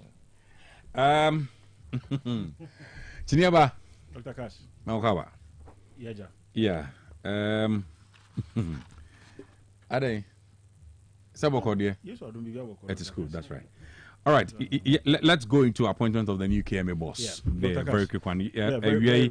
Many producer Kwawa Kasa. Charlie, direct is a free mayor Hoban Chese Kumasi you to shake. No, Dr. Cash, I think that. Aya Nimra so into say Emrana ba na yes ne de ye ne bo abrebia we feel that the law is has a beef with us. Yeah, Dr. Cash. Mesha said mentia Omo Majibeti and of course a very good afternoon to the regional minister, Dr. Frank Amakwine.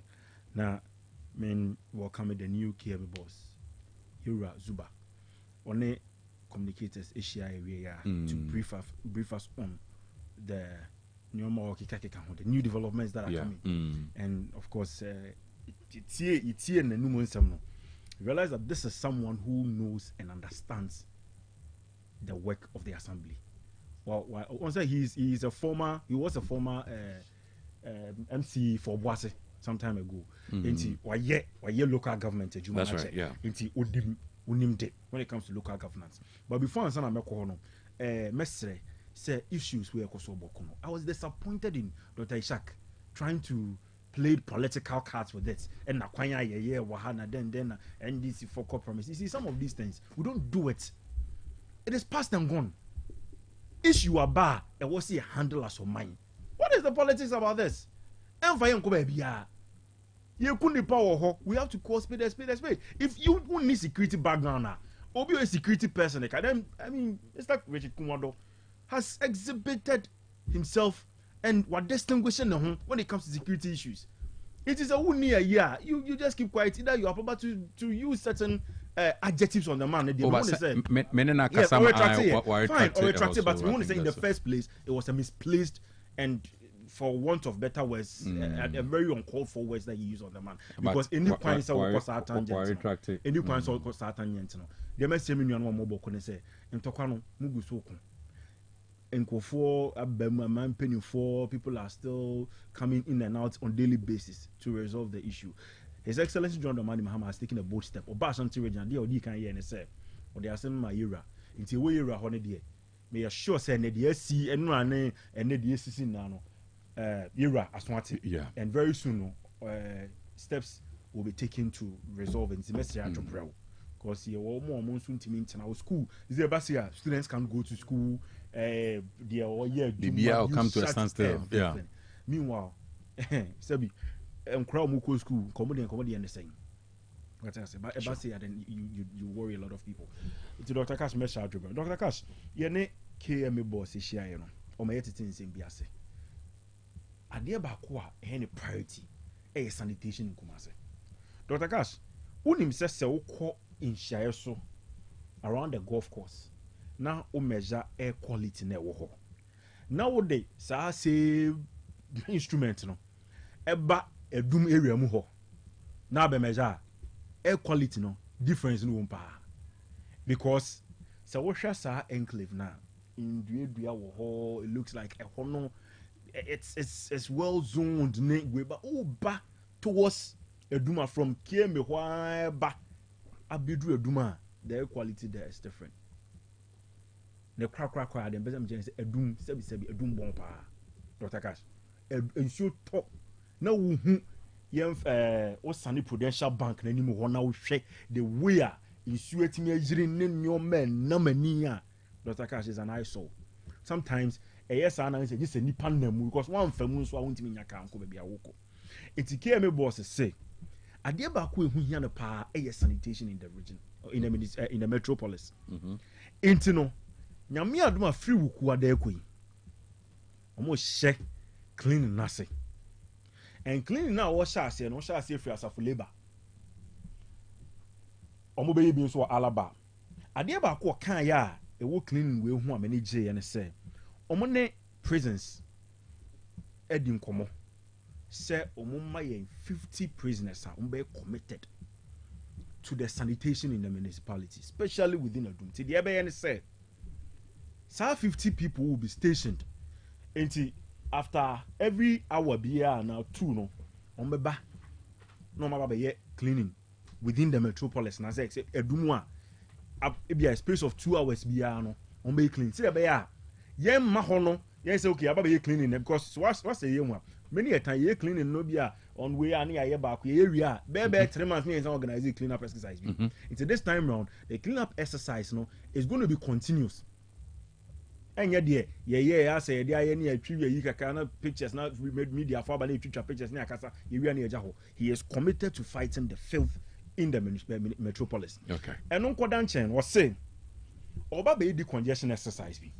The congestion exercise now obey. One more road median, and let me be very emphatic on this. Dr. Cash, and ma will be anti same way and conquer kind of for way tree.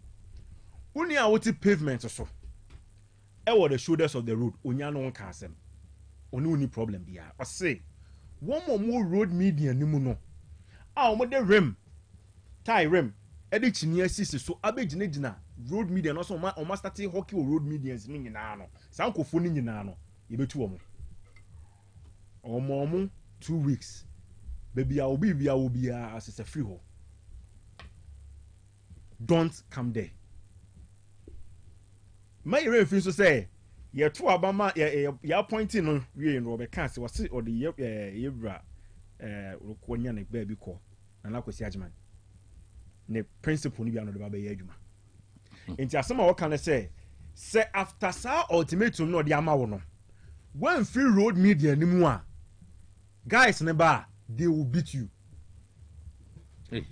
And yes, say yeah, also Dr. Cash, say say yeah, because your report and Kasano. I say may I say this time round, the Yafina, I will bet you on your Monday RCC or there be also the Mabe can't be dinner chill. People have taken advantage of Sadia and Uncle for you came in. Say, yeah, near Benjamin and your ma, almost a bra, a habeje, Ubercon no more extortive free June for man. Inti ade na wagide ababesi ho no obi oye city guard bi a no aye ibi no waje obe 500 cedis bi no afa no makọ ana waje obe 200 cedis no afa no makọ na nkofo akọkọ chenku o KM ho no mo twen omo no na de yi ba no this time round KM boss say he is not doing that oba ultimatum ne so mo am road median we have to clear the road median and nyamenu no kwini the way Kumasi sebi Dr. Cass manu si sumina so aye time with filth no anweding as if say e kroma na e woni eni kiemi boss wazi trafficker achichi nkofo ma ye own stations create stations bu adum ama ena obi kura adum kura na opwan packet obi bebi nipa bebere ho a o ka chom so nkoya de adum omo be so meko it is either so be packet o car wa chire baby no one Nantia Central Business District man. Now say, unkokra. Enti KM boss say, "Adie bakwada no so pan so make sure say, say the congestion we na war no, it will be one that would be sustained." Enti men mi anoma am wo kro mesrɛ mo. Modaroma. The KM boss e de abanie. Me sure so no nsanchefo no eye nhyiamu no wi a. Omo de information ni na beba. Na mo discuss it. Specifically the routes are oba be yesa the congestion exercise nyina ma ye hu na ye makumasi mu aye kama because Dr. Cass utu kwan pa na odrun kran na kofa cantonments ho baabi na wuremu adabraka na wo fefa baabi a Dr. Cass na ya kam ya kwese kumasi nye se ya ka akire yada especially what tu kwan pa na free kran ba na ofa wo de bus ba na wudru free joso ba ze hokko bu dru tek okra de ho ye kama but o hwe won sab nu bunkum nu ni fa obi a wakosunya ne bia be ka che Dr. Cass sunya ne unam ho a ka senyi ni political kuro ni it's clean like you hardly see rubbish abu anu but Dr. Cass du adum specifically Prudential Bank esoro kakra ebo be 5-6 e kona Dr. Cass hwe nwura esu efi esu sa kwan nu ho ana you ask yourself that and so this time on KM boss he's bent on making sure that animal winning na be clear. And on kodancha Dr. Cass, intelligence and so I gather ne say enchebia no the list of MMDCs no ni na ebeba out na ye hu baby bia obia echo na tensions above the various assemblies it's not tensions. There were some constituencies bia na issues ewo ho I believe that the Abandi Mampon for Betty Mamhotom. See, Dr. Cass, Mammy addresses the issue of Mampon. And then that's the Bracasa. I almost some of the apology and so about so I think that a hard drink. Dr. Cass, a hard drink. I'm apologize to the things and one. Dr. Cass, apology, dear, but me friend a party. Some Kofu when you now should be suspended straight. Some Kofu when you now should be suspended to serve as a deterrent because Dr. Cass, the course office honor. The course office honor. And one moment I see a press conference, I see any woman now. They should suspend each and every one of them. They don't have to belong to the party again. Well, Dr. Cass, the NDC has fought so hard to be where it is now. And as I'm making, you're sure so we must make it. Yeah. We have fought so hard to keep a particular image. It's about the saying that will be Tina baby. Say, decisioner, president, Ayatu Abamano. You did you when you Ghana fought for Abaman to obey Juma. And in Pennyfuatna say, I'm making decision. You sit somewhere and tell the president to say so one for Wunipa Ma. You make the place ungovernable for the president? Really? Really? Dr. Cass, media they made China say will be a press conference no more year will be should be suspended. Kwadaso constituency, almost a press conference no more they should be suspended from the party. To serve as a deterrent. See the bear Obibia was sorry or feel so them rubber shannon some a party no go about trade out and answer the party no mama says and it's animal you be jai. So near suspended what won't even conquer a press conference in the name of the party again. Because what they did good party anymore say. What the apology about right to apology na the buy no mo the akwa that's a bre mo the ama mampon hima mo wie no you have dealt with that but party in there yenemu asamka because you did it in the name of the party and a party na mo good party anymore say mo good party anymore say into Dr. Cass me there apology no mo the abane there it is up to all right na that's a bre and then it's not konya so masum and only a ho but yes and your money we are maybe free say you see it is becoming one too many me kwakwa ya ade we na me ye we are my coffee ya frame na my kwakwa pa ho chop na opa atro we does it claim what you have done all right that image you have destroyed no there was a party no so etwen so enti me hwe ni mu say nyame adoma na otwe we mu the regional executives would issue a statement omo ye investigations no obi e wo mu bia they should suspend them. Obebia nye mamponko a kwada so di omo ye kumawu and I think say Fijakwa those are the areas so man e course so. May I say Francis? You betimi ahwe na do suspend all of them to serve as a deterrent. Thank you very much. Ishak. Dr. Cash. Yeah. Geneva condemn me. But experts in India were experts pa. You can't speak to a mediation conflict mediation issue the way he did it. Politicians. Yes. You can't. Otherwise, you shut up completely. Come on, no that's right. Saying to our camera, Kajan said, watch your sign. So, what do you do? Crowd in China, and you men can be cry. But Sabrant and one can ye. Who condemn me no jagono?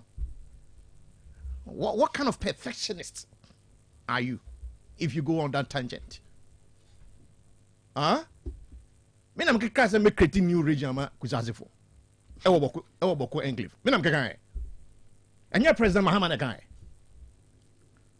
let us shut up on these things and let's see how Otumfo say to Abebi Asadi Kotokone will do on this matter because me nye clean I was nye clean and it's better both of us shut up for the neutral people to deal with the matter. Having said that, Dr. Cash, adie mampono enya dia etuo beka one more be releasing more na dodo no asa be dia kire NDC MMDC is list na the babo no mo be report to be maka you understand what's your intel? It is because the level of impunity by way less than 15 hours na wo challenger or conceded defeat. Less than 15 hours of polls. ade ehunu sɛ electoral commission ye yire wo mo ye yire electoral commission ye take wo hostile results kura no ye ma no nyɛ dan ye ma no mo chance ya bobo in favor of NDC candidate ye hunu wo mu a electoral commission offices wo ya hye no as we speak. I don't think say yabomodi atimi asi foforo kura ye dan ama wo mo. Is it applicable enough? Still, you didn't decide on a parliamentary candidate. It is your money MP. Maybe what? Is your money MP? Stadium. Emrantie bi chese wo mo hyehyehye it said Rambo style bi no mo de ko enter ho e ko evacuate o mo mutu ho no say wo mo aban na aba. Any for stadium? Ashanti region. Okay. Baba Yara. Rambo style. And it was everywhere. What has here? I feel Richard Japa no will face issues ever court. Said he is the chief Rambo. Wabora or friend is saying, oh, for Yataho. Yeah, Bora or friend is saying, former central bank, NS Addison. Oh, this is what is going on. How is that different from Mampong? Forgetting his role in the national security? Me say, how is that different from Mampong? Mampong is free or more. But one thing me can know. What say? Me say forgetting his role in the national security. Well. You understand? It is under the NDC in 3 months. Kantaman to Ashi. Kumasi, nye PZ in Clevon Kwanashi you. Kwanda so market is Zoshi. Tachimai. Tamale. What is going on in this country? Wo ba begi to me no so obia no wan ko na unya to me no. To me ni kura wa. Wo di ye wo friend is saying what friend say what di ye to transem. What di to me ni ye to transem. And that is why I'm telling you, say, Bampodian will not be the last. Watch. Say, any last, we still have money me.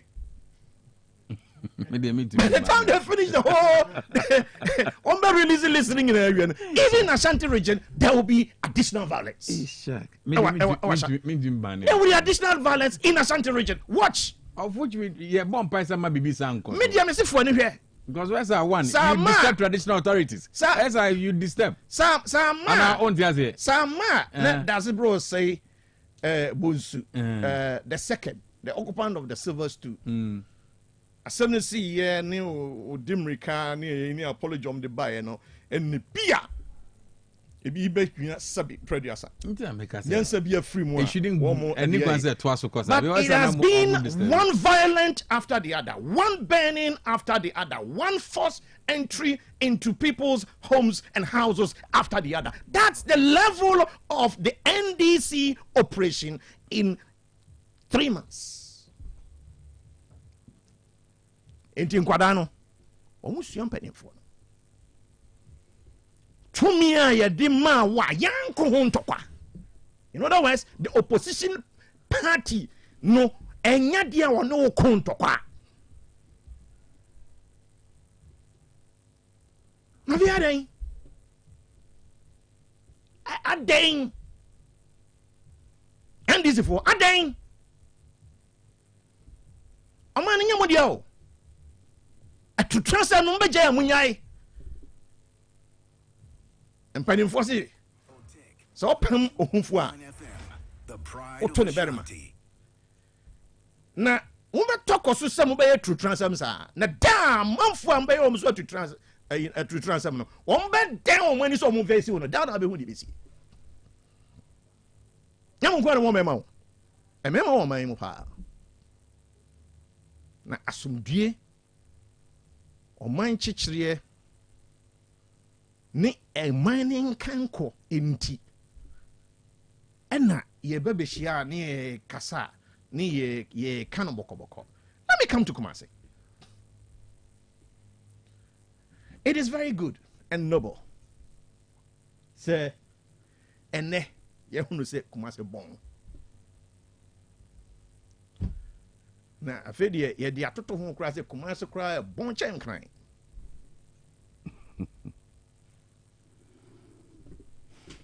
o saa menye ntom saa ɛsɛ wakɔfa saa collegon no saa ɔfrɛ ne sɛ saa ayi ɔfrɛ ne sɛ seaside hɔ ne wobɛhwɛ filth a ɛgu nsuo mu ɛne wotwam na wobɛte kankan bi a ɛbɛhye wo hwena no a but emphatically one can say Kumasi born saying crying.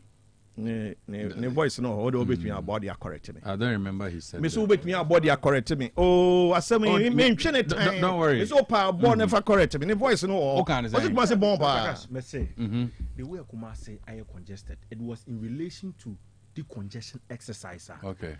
KMA boss ba be and I'm the chest we run crime but them will be now the back with the compare Kumasi na ke aka akamia kwa say you know and you see aka chiru okay say yada that's what you said no was it Kumasi bon was it Kumasi bon name me person be chen say enkran so ba bi bon pa o say a bon pa e ba bi bon pa I understatement enti enti o timi be fan to Kumasi ene enkran Kumasi ye cleaner a chain crime now udru ayi kole cry so if you call ya de ba odona so nya better so I am not prepared to take that from him, okay, but we should accept the fact say now the garden city at a point in time became a garbage city. You see, so what it is the trees. Kumasi garden city. Kumasi garden city. Those days. Exactly. What you say? So, but let me proceed. It is noble, sir.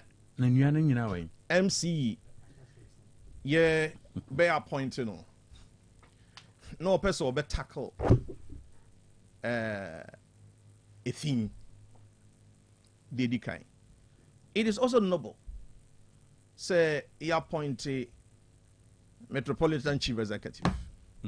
Na why ne botaye say a kwemu a man for tonton near mano a kwenu won't be free. It is noble. But to say watumra, wo ba befa emra ahye wo wunsem.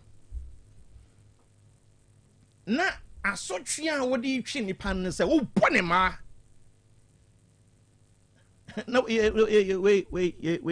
wait. That is so papa ni. Na kasakwa na say straight language. O report an kai. Na utie no. Yes. Okay. Kwa wainfa. Yes, okay. I'm listening to. Ena chinye ba anzuzu bi asiso. Say zuba so be book ma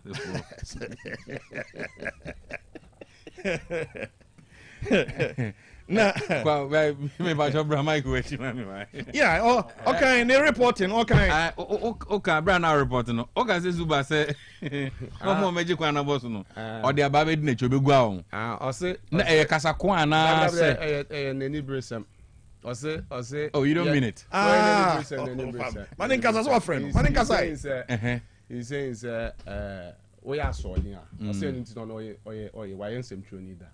Wa manage radio station da.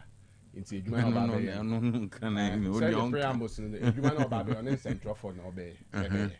Nti o yusu in central for Kumasi na e dey say edwuma nti ade ba ko oba be no say what is say same way say oba edwadifo ni na free pavement so mu na free ho. What o radio bia so na say one comply with it. Oh, okay. And the oba or see be the military democracy and oba be yusu. on season your man and Fanko baby. Nemo obey. And Magu ne can Mantian or now for form can or moba. Or moba, much you are not just say Dr. Cash say, I will say now. Over 10 feet, but about what they can, I don't know, up the media count and so say, training them crum do. See, Omobana, Omachina, Omo, Mianish, Ombekunum, they are come prisons for. Nom de trauma. Omekun train they are come prison. Omekun train they are come prisoners for. Say on the Beko prison. On Beko prison. Where the sing na baby. Yeah. Dr. Cash. Oh, no, mama, from Priankoda. Dr. Cash. Exactly. Dr. Cash. Exactly. Sir, wasa akapuma wajem. Yes, sir. Yeah. I was trying to push whether it was figurative. Obi atumra. And you're figurative. Obi atumra. Wo so de wo be ne say wo de mfia. Omrante kan. Na utisi kwanu mu a. Na say ya ma announcement say free no wan free mu a ye de ntwia bebe ye de mfia be no. E wo kwanu ho. Awurade nyankopɔ. It is clearly a sign of failure. Even before he begins. Because the conceptual framework now or develop is filthy. At time. You perceive more civil conversation in tackling the decongestion exercise. Okay? But not whipping. The objective of what friend is saying, the objective of say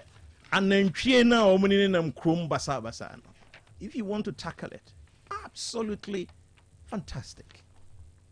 It's noble. But to me and develop noble objectives. Na method of handling it is outrageous. Obi na ntwie ate praga. Dr. Cash, obi na ntwie ate praga. Now so na ma na ntwie. Na sa what meba. Na sa what chi na ntwie na de wo ba ya ne se. Wo ba ku na ntwie na dem prisoner for every. I'm chama num. Na ijagnada na ma uzu na ntwie te praga. Say daytime say na ntwie de say if this MCE if this mayor he is not mayor. Is Metropolitan Chief Executive. He's the mayor. Oh. Hold on. Oh. Metropolitan Chief Executive. Yeah. MCE. Yes. Say, so it is not a mayor position. Oh, David. So Sampine was not a mayor. He was not a mayor. All right. Okay. Okay. So,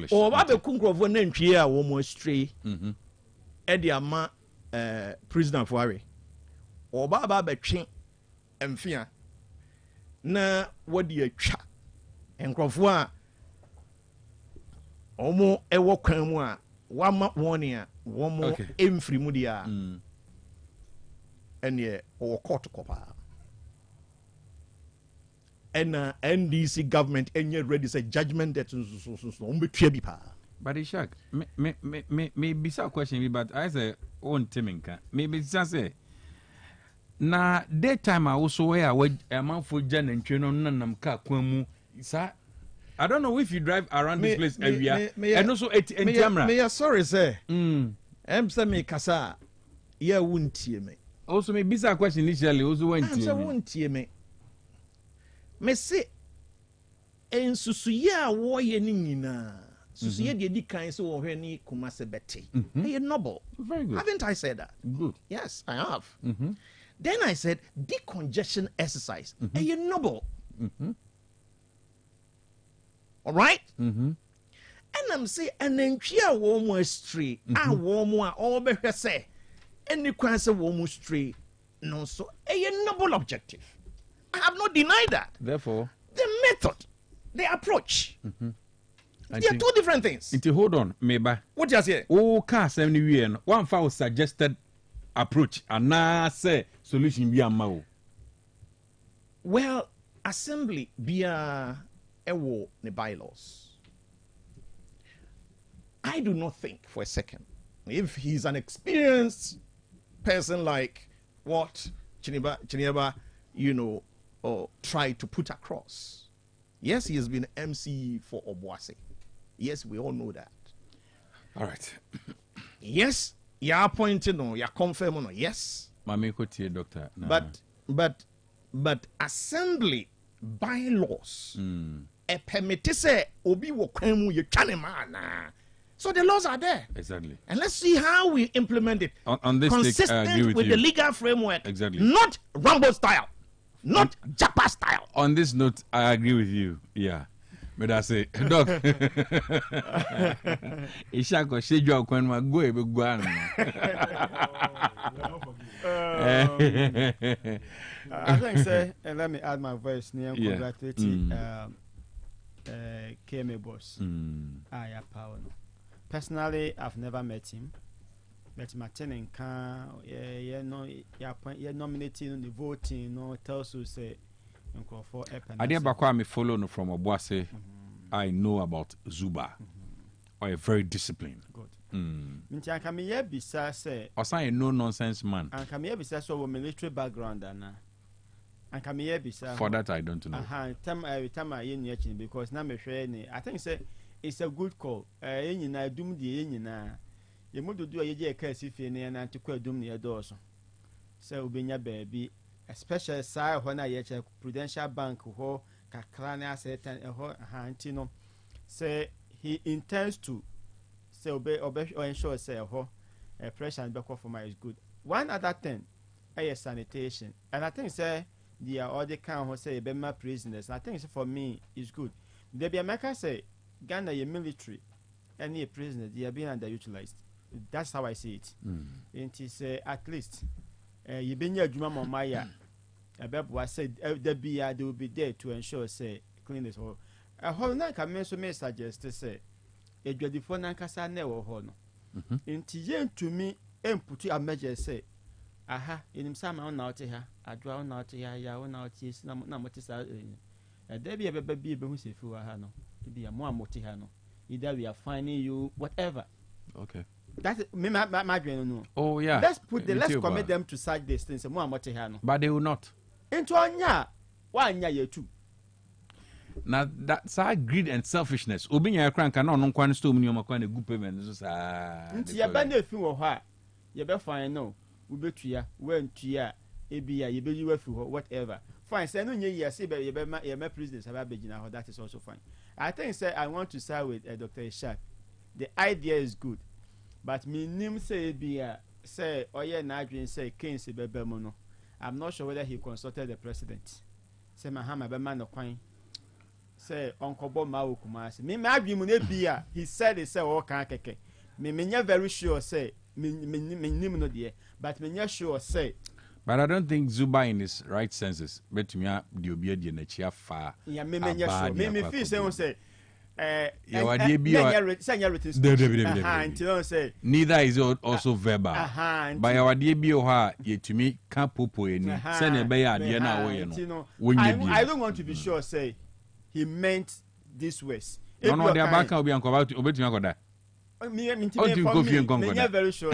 You will not do that. Those ways. It's a maybe I say, Southwest now, okay, and now started was it not figurative? Even if say a electoral crampona, I quite said the honor by a deal of you because when you said me, Bass and Messiva, a cow and this one, I very sure say him. Oh, it's normal. Also, make us any written speech. Or him. It's my duty to sit here to calm down. For me, I'm not very sure. Say he meant those ways exactly because then you can the bylaws are there. Won't to me and I'm now. Oh, to me, sorry, say. Now even say Lawrence Okra now for Bonnie didn't say or ye ministry Okra Pono. At a point in time, then never went this tangent. I mean, yes, sure, say Negana Hayeti or bet me after Kennedy what you blah blah blah blah. But I think it's a good thing. As so be the master uncle for no matiti kwam so mbe fi ho no we endorse but otumi shemra said na woka na ntwe de otumi shemra na ɛbɛyɛ written law ɛwɔ assembly bylaws bi now wote kwan na yɛaka na mfini esisi unioma ne yɛde kɔ prison no mu di amfa so because you can't win. It is on Shamran and fair enough. Emran, baby, I'm land of a quantity by laws never on any of the Bayajuma. Sure. But me, sure say, assemblies to me at Nasi Hashem, and I say, young Faki, can maybe a Sizinia question or Sizian, something like that will happen. Maybe a Sizinia Quacoma, maybe a Uncrofor, more orphanage, Nibisa. I'm very sure, say, be something like that. But in my body, I'm not very sure, say, bit me about. And it's a fantastic idea. Yes, Kumasi, Oma aha enye clean.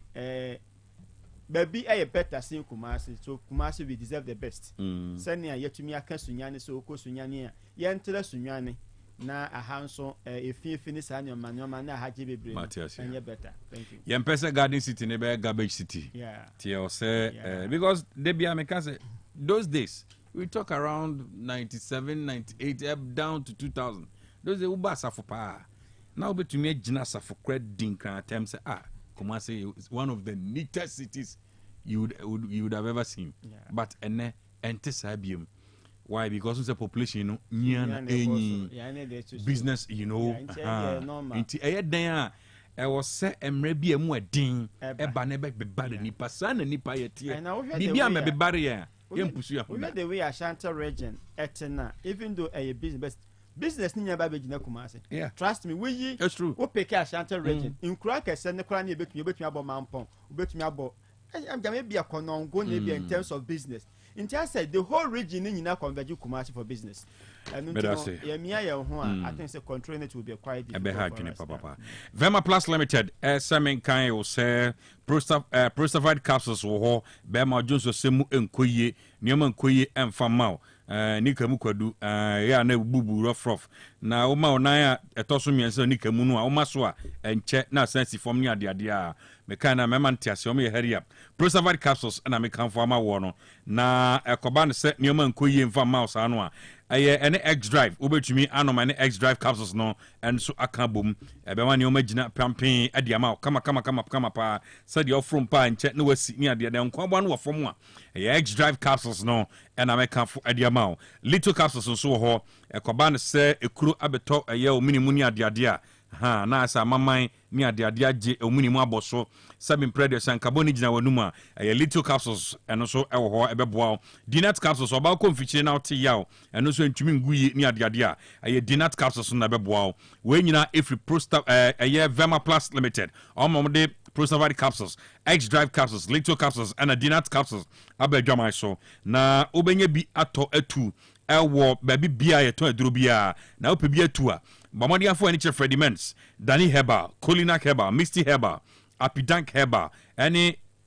other pharmacy and herbal shops ubenye bi ewo and ubetumi any Vema Plus Limited din komo 0244 370720 0244 370 702 0244 370 702 GKB Construction and Logistics Samin Kancha Sabamodia Usidan afi osie dubabi anasa afi na obehya ase emu adwendwene no ayadoso GKB Construction and Logistics ho ombeboa an omosa eton roofing sheet ebisa long span self lock IBR omo ye company bi so a omosa eye free estimate free estimate obehwe na wa ni nyina enso ediama wood fabrication for roofing ni nyina so no GKB Construction and Logistics onum eye obi otumi behwe dan no aso yento 2x2 be 80 yento we be 80 2x6 yento be 80 oboa yenwie na ni nyina nwia no otum se o kan 2x6 na ewomu no a enu 25 na je se 80 na omo ato de aka no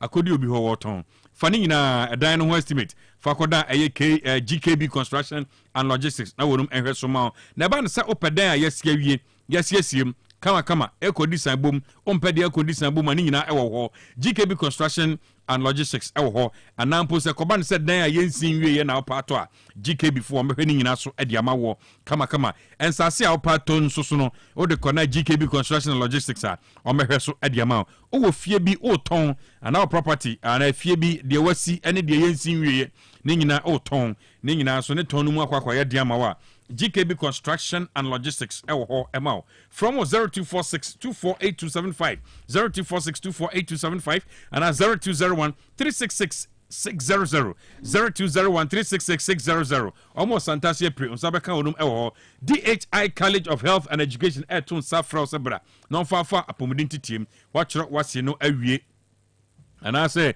SSC ni watch awie you have 5 passes achese be tumi de wakoba bia na oda so akwaye say opese ogburu mu apomudi adwumadi anim no and mu akwakoye diama wonti DHI College of Health and Education etun safra osebra no mfa apomudi ntitiem na ntitiem ni bi a certificate in dispensing assistant dispensing technician 2 and 3 mu top up diagnostic medical sonography sterilization processing technician medical laboratory technology environmental health diploma in education early grade education and after sign language nano shano say e course DHI College of Health and Education we are 6 months attachment to ho obeye and also be boa obo rescue no modern facilities in kwana wo ICT labs library any labs wo hostel facilities available or say Dwabrem no be mo akonya no twan kakra a flexible payment plan ai na open no machi akwan apotase oben Holy Mary restaurant no and obetua from 0244 213 187 0244-213-187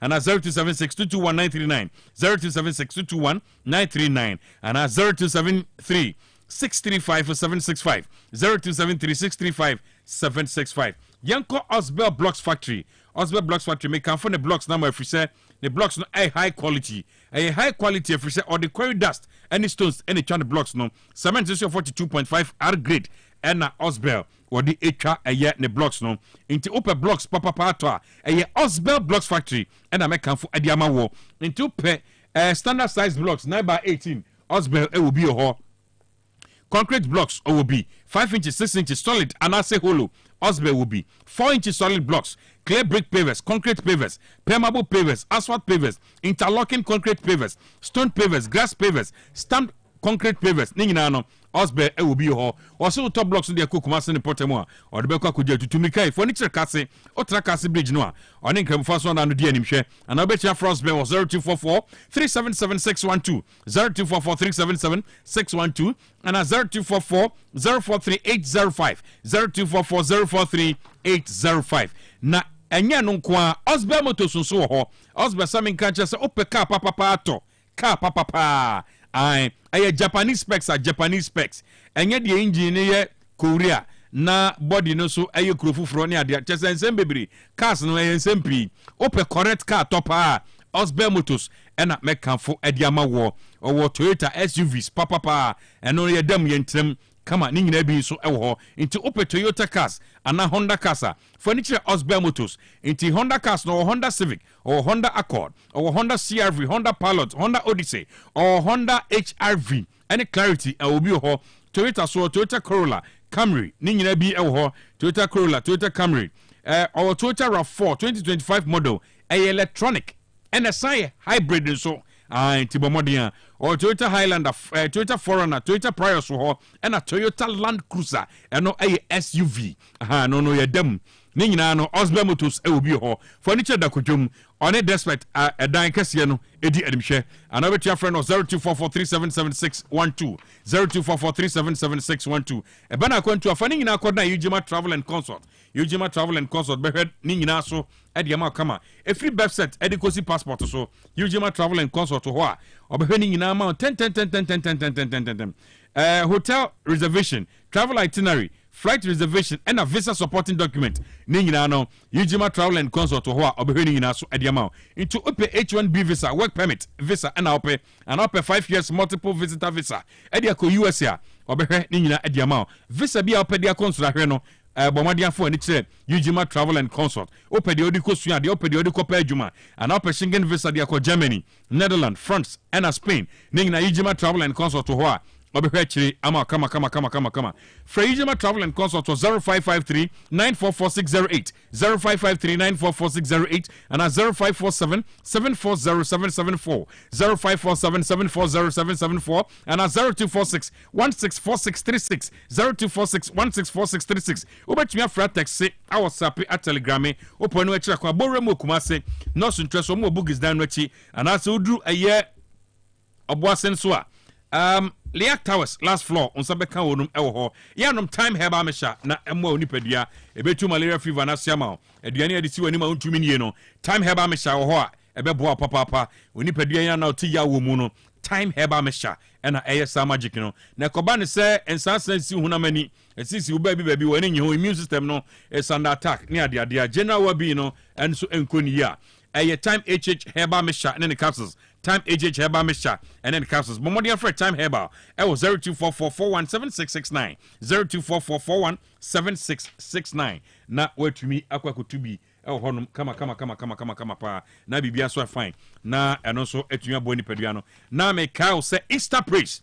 A parish youth council PYC.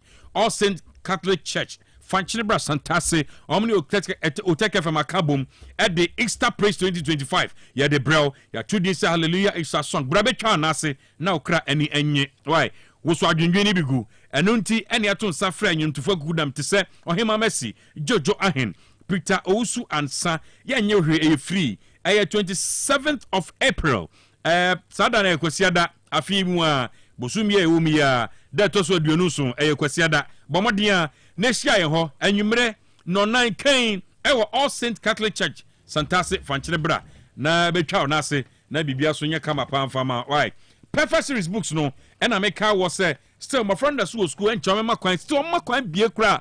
On me here perfect series books no, and no, and ASA magic no, perfect series books. Aye, Bomodia.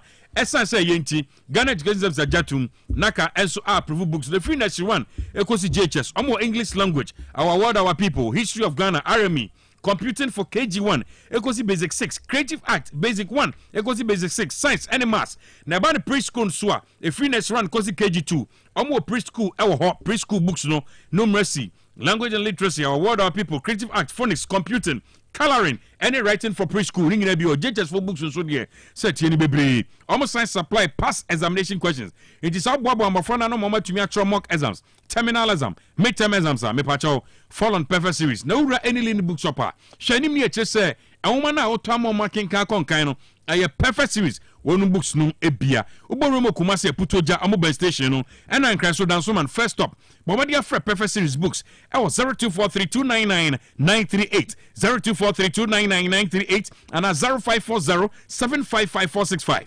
0540755465 send some my friend dachi ewo enwoma no emu mekwaba na yahwe Feed Ghana program necessary me basisia OTEC 102.9 FM, the pride of Ashanti. Hey, Opani, Mashusha watch. Sir, perfect series books here. Oh, my, go to be mamma mano. Oh, Jajai. Abua wamo say what to make in kind kama. What cabrofo. Wow. Nankunta walk ready. A Jajai. Wonderful. Miss Ghana for GIG perfect series. Up tomorrow, dear. Jai. No, dear name D4 and a chair woman Pia. Our crutch. Nursery. Any KG. Books PAB. And our science. Creative arts. Maths. RME. History. Coloring. Computing. OWAP. Nina. A free basic 1. Equasi basic 6. English. A free basic 1. Equasi junior high school. Near Bane combined store. Or Nina B. English nom and maths nom. Me say. Books to be anywhere. Perfect series. NB. Na GS. And Naka. And so I'm approver. Into a batter Pia Kotobi Maneba. Hey, and that's a way dear. So could be crab to me. I could chew. I could tongue. How many students? Now, and no crab dear. What tip one say. Almost as a mock exams, terminal exams, and a midterm exams at the master school. A here one more at to phone call put to a station and crying down so mine. First stop, and your mama by beer, yet don't talk books beer for 0243 299938 and a 0540 755 465. Perfect series. Your worst future is secured. Order 4. Mammy Missa was send you the Baina Ope Bresse. Okoisho nipadua mu sede unipadua na kwa na ho density obrabo osa cholesterol anasade dudu ewo mu o blood group o genotype so ye AA AS ana SC sabre may comfort by grace medical center the amount say enhwemu bia bramye nchen ma ye nhwema ka kra ye de kwa ye de bampo brano ye de coffee tem kwese bibia de ye na ye nipadua ye de ne kode ne ba bomotia se obehwehwemu ententem na bibi siewu a ye hu ne ntem ne timi aso ano by Grace Medical Center ewo Kumasi Bremai DVL Nenchen Pe Osekwadwe area wa BBN Yamienkasa 0244 97 68 05 BO 0244 97 68 05. Emma, what are you watching? Only the best thing ever. Because these holidays, the joy never stops. Picture this. The home is filled with low moments. How did we And intense drama from local shows. The docus are just mind-blowing. And man, oh man, is the sports off the chain. I'm talking Serie A, Premier League, UEFA Europa League, FA Cup, and even WWE. I can do this all day. Even the kids are hooked up with adventures and fun learning. And the reality you don't want to miss. So stay connected to entertainment anywhere with GoTV Stream or enjoy it at home these holidays. GoTV, love it. Ewra, me pacho bra na me hwa de wo bag yi. Bra, aden, enen so biem. Hey, time heba me hye ya me ka se yi ba kun, ani wayi me ensen. Bra, sanya time heba me hya, esia gyemi ni me fiefo, enya de abaako ebeso yen. We de udi se ofa ni nyina. Time heba me hya, me ka se me di one dance ya heaven ene de mekwa akopie. Enti se malaria, we draw ne time heba mixture. Enye enu nku o, de nanum ato a wontimi anidie no. Time heba mixture duro no ene ye ma o. Oba a wafa afuro de o ma akwada anofo. Ene akwada woni mfie dumienu entimi num aduro yi bi. Se obeto aduro yi bi anoma, hwe se wakọ hospital anase lab am ye hu se wo atridie malaria yi bi ansa. Se opetam heba mixture enu dudu atu a, fo ani kire KNG Herbal Center ewo Emrom Abidjan House ana ba akoso wo Atonsu Monaco Junction. Eno echi ubenya bi atowo over the counter medicine sellers. Any herbal shop dodo na emu. Fre 0244 417669. Kayo, set time no TIME. Time herbal mixture. Afi malaria fever bi adani ziba ewo munu be tuako. FDA aji ejwadie nkratoa yi atum. Se unya fafim papa wo ngumasiam a wabra wo na koyie ma saa eno ti da bia me kase sukuu na obekọ ne de hu hia hu se obekọ sukuu papa ubewi obenya adwuma ahwo no ena kyesa mpa wo sukuu papa eno nti na make for DHI College of Health and Education ediamao ane DHI College of Health and Education bra sukuu papa ne amount tie ewo early childhood education affiliated to University of Education Winneba sounds ne amount tie ewo diploma in education mu ema wona opeso chirade na qualification a degree and a HND holders in Kwan. Kaisa win a fiba pepe no your regular and your evening classes. Kaisa certificate way University of Education Winneba and a demand near Mompon campus and a Kavum. And yanon kwa your mantity pa our certificate in sign language and also chemu ebe mantity our medicine counter assistant Miche MCA. Now if you pass top up on our dispensary technician 2 and 3 as well and also ebe mantity wo papa B. You are DHI College of Health and Education Echikwan ewo Kumasi Patasi yeben Dr. KJC Sunyane Sahi Debiso ene kadezo sono ye podwuma dikadika wo ho from 0244 213 187 0244 213 187.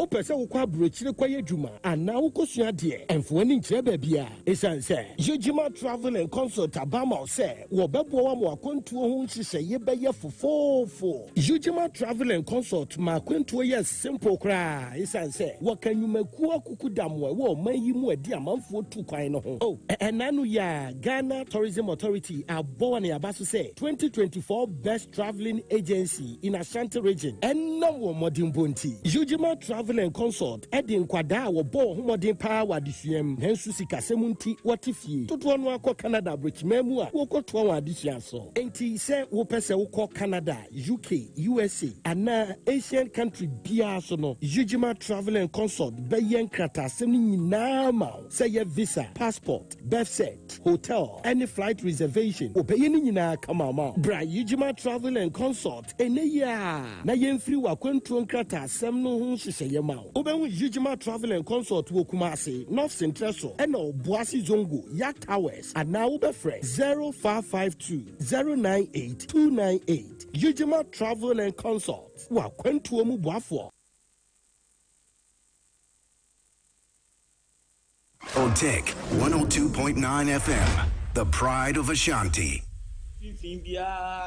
woyɛ adeɛ wotɔn adeɛ anaa wodi dwa wɔ no mempere ɔmo wɔ nkyɛn mɛba so ne nya maa so sisi a eti mfimfini deɛ no deɛ obiara mfiri hɔ ɛlo fm anim wɔ mfimfini hɔ ne nyinaa obiara wɔ kwan mfimfini bi a wɔmfiri hɔ ebi mu akɔtɔ tae rim kaa rim ɛna ɔmo de dadeɛ sisi so ɛna esi asphalt so kaa kwan mu ɛna ɔmo tɔn adeɛ ɛno nso mɛma ɔmo na ɔtwi mmienu fi nɛ sɛ obi a wɔwɔ dadeɛ a ɛyɛ kaa rim a ɔde esi kaa kwan kɔɔ taa so asphalt so nkwa na ɔtɔn adeɛ a wankasa pɛ baabi na fafa sɛ wampɛ baabi amfa na ɔtwi mmienu twam a menka ahwɛ wobɛkɔ fie anadwo wobɛba no na tae biara ni rim biara ni adu ba no mama scrap fo abɛsesa ne nyinaa akɔ ebio every first may ɛkɔ no wowɔ nantwie woyɛ nantwie wɔ Kumase baabi a wopɛ sɛ ɔyɛ ne biara wadaroma kɔ so yɛn no na ayɛ no wakasa kyerɛ wo nantwie no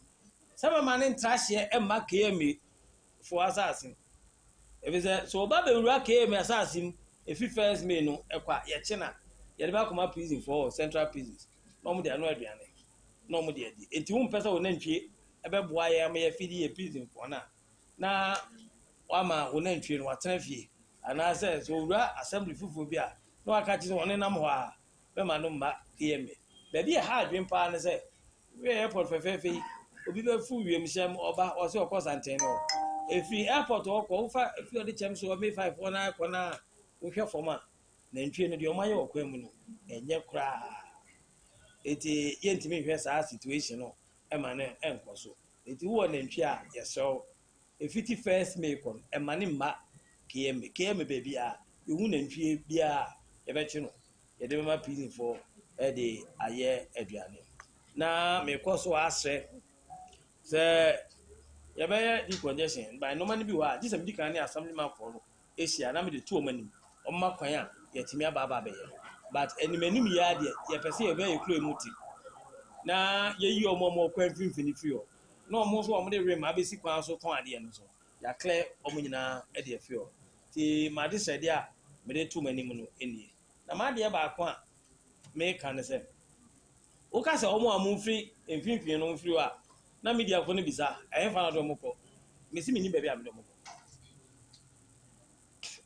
adeɛ a obi yɛ a ɛnyɛ no wososɔ so a ɛde ha bɛba ɛkwan mu hɔ no obi amfa ama no sɛ mema baabi a ɛna metu afiri hɔ a mepi baabi de wakɔ na waa wode mmara hyɛ wo nsɛm bɛgyina baabi a ɛni kwan sɛ woyɛ wodi madi a ɛmɛbisa me sɛ wonyɛ baabi a bikɔ ɛneɛ arobɛs no so bɛba mo si yɛgya arɔ bi mode yɛ kwan ɔno nso deɛ ɔyɛ na ɛti amra nti ɛkwan no mfimfini deɛ menni baabi a mode mu kɔ mene mpanyinfo ɛdi nkɔmmɔ yɛbɛyɛ sanla market ho adwuma but yɛnya nwie a ɛno nkyerɛ sɛ fa mmara hyɛ wo nsɛm na ɛbɛgyina kwan mfimfini kaa kwan mu na ɛfa rem bɛto hɔ nti mesrɛ menni baabi a mode ɔmo kɔ na mmom ɔmo mfiri hɔ deɛ mede twa toɔ mɛyɛ sɛ mekɔfa polisifoɔ aba abɛgyinagyina hɔ na mɛse kɔ wankɔ na ma wa police akyew na ɔde wakɔ police station na wapɛ kwan bi a bɛdi nkɔmmɔ na wasan aba na ɔba abɛgyina hɔ na wasan aba bɛtɔ adeɛ no ɛkɔsi nkɔ na ɔgyina kwati a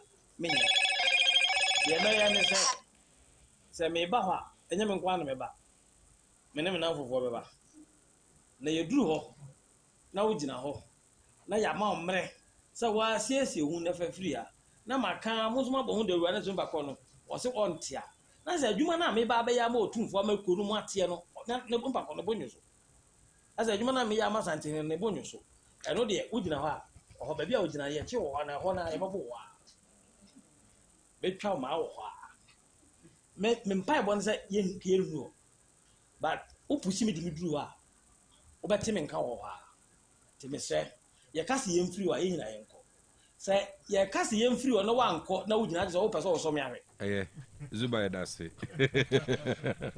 ɛyɛ afei docs afei wate asɛm no mu yie it's good say yɛtie at least cross bi hɔ Isaac afei dɛ sɛ wate wɔ so mu na ntɛm tim asɛm nyɛ deɛ meka ɛnyɛ no ano wate wɔ so bɛyɛ wo nkan sɛ asɛ wopɛ sɛ ɔkorɔkora no ɛnyɛ no ano ɔsɛ yɛbɛbo yɛbɛtwa ma wɔ hɔ ɔsɛ yɛbɛbo ɛsɛ sɛ yɛbɛtwa ma wɔ hɔ ɔsɛ ɔbɔ mpae sɛ ɔmo fa ne nuru hɔ nti ɛhɔ deɛ yɛ nnuru ɛne ɛne sɛ nkogya yɛ nnuru na ɛni kwan sɛ ɔne yɛbɛbo wɔ hɔ a na yɛbɛsa de atwa ma ɛwɔ hɔ a ɛni kwan sɛ yɛbɛka ho public speaking o. Oh yeah, public speaking. Yeah, sure. What's Ishak, under 6 Without minutes. Ishak, under 6 minutes. You have a Feed Ghana program now.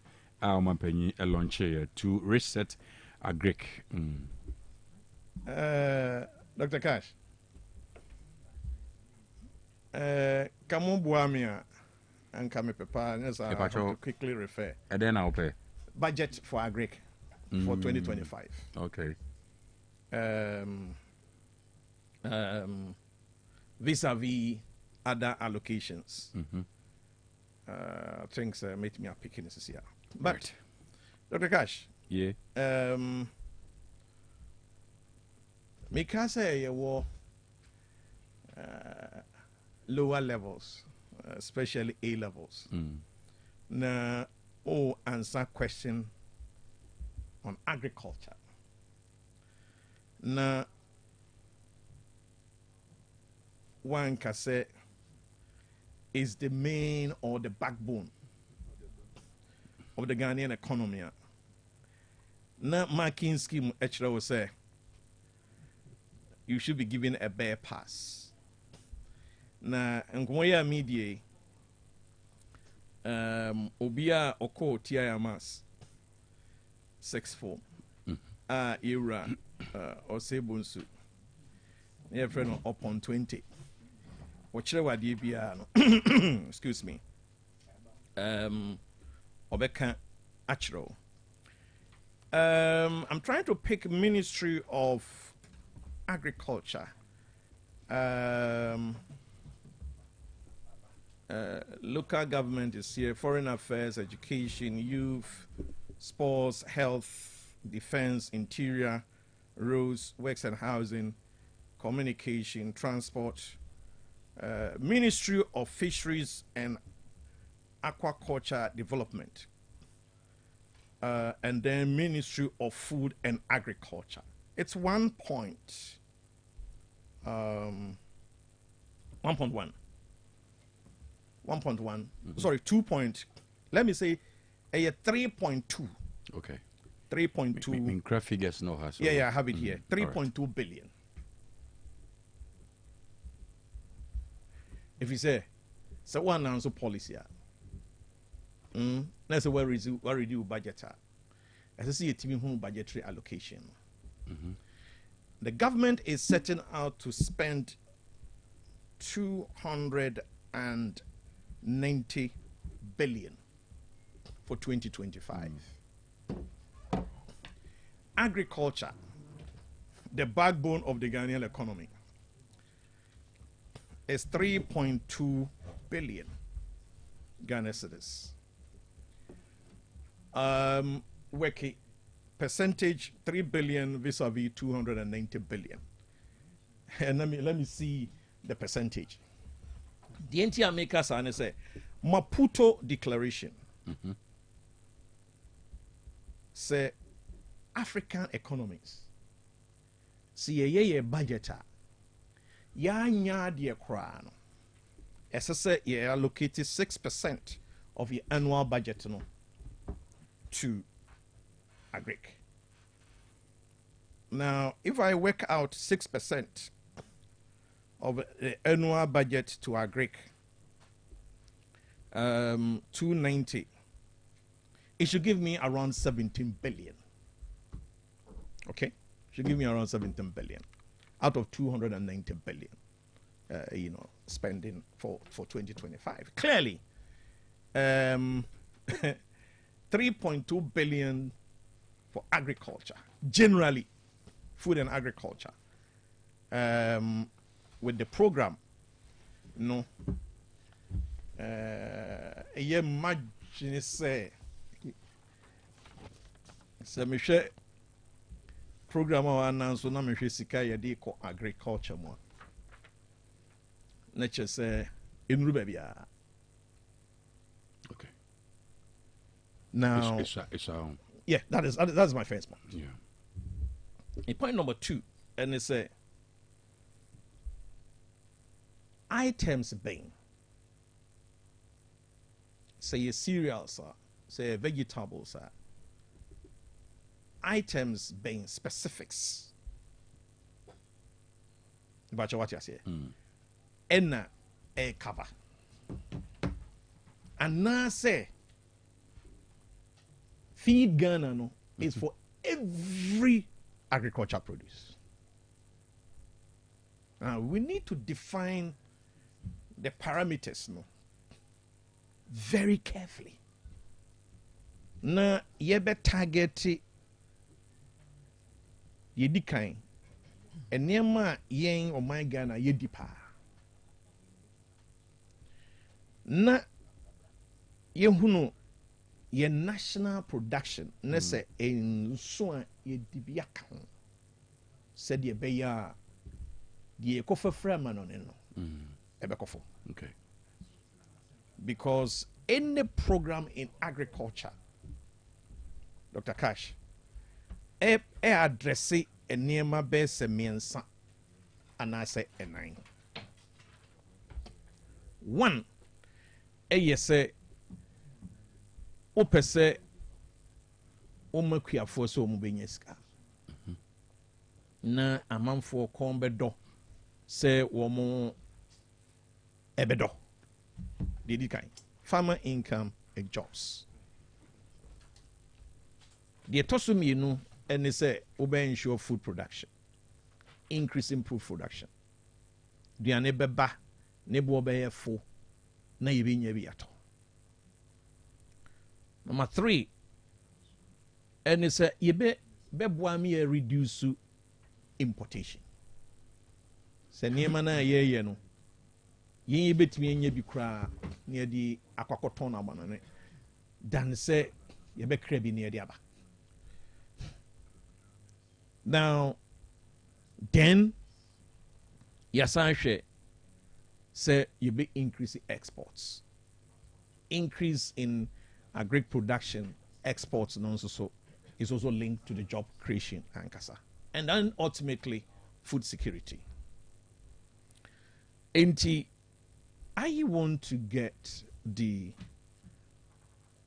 details in terms of exactly a nearma bang and na ye pese. Yeah. Vis-a-vis the budget I have already said, if you have to follow Maputo declaration 6%, then it should be around 17 billion instead of 3.2 billion allocation to agriculture. So what I say. But in the scheme of things, don't forget, say Jubilee House is seeking to spend 11.2 billion this year. Na agriculture 3.2 billion. Okay, so right. Dr. Cash, we need to ensure, say, if there were limitations with agri policies in the past, na feed Ghana a bar. There's a feed Ghana a year, and it's a bit addressing the limitations of past agriculture policies. All right. Okay. So called the same way as what we did in the past. That is what I want to ask you, sir. So Ebansa, does it mean say ebe hange already planting for food and jobs? Yeah. See, planting for food and jobs phase 1, and then phase 2 didn't take off. Yeah. And Rubed, but because phase 2 was addressing the weaknesses in phase 1. Okay. All right. Because phase 2 a per se a focus on say oba or friend is saying vegetables are tomato, onion, pepper. Okay. And grains and so rice, maize, soya, bean and sorghum. What do I say? Okay. And then plantain and cassava and cocoyam. So what that is what I want to see, in terms of the feed Ghana policy of agriculture. I barely 10 minutes now. I'm teaching you about shortly now. Dr. Cash. Yeah. think that we first and foremost have to. I think we're launching program, so we are yet to really. Yeah, I think that we have to applaud the Greek minister and His Excellency John Dramani Mahama. Don't forget, within this feed Ghana, because what's the President John Dramani Mahama needs to add and it said we will be able to reduce the importation of certain crops and foods. Poultry, Now, I mean, importing about 800 million Ghana cedi of poultry in a year is embarrassing. Within to boost the Greek and our poultry industry, to make sure even if not totally self-dependent on what we have, at least a point that we will reduce the percentage of importation. And this is a program that we laud. And of course, His Excellency John Dramani Mahama can say he himself is a farmer, and we know he's a farmer. And he has cried about the location. I mean, it will shock you, say, on my team, we even import onions.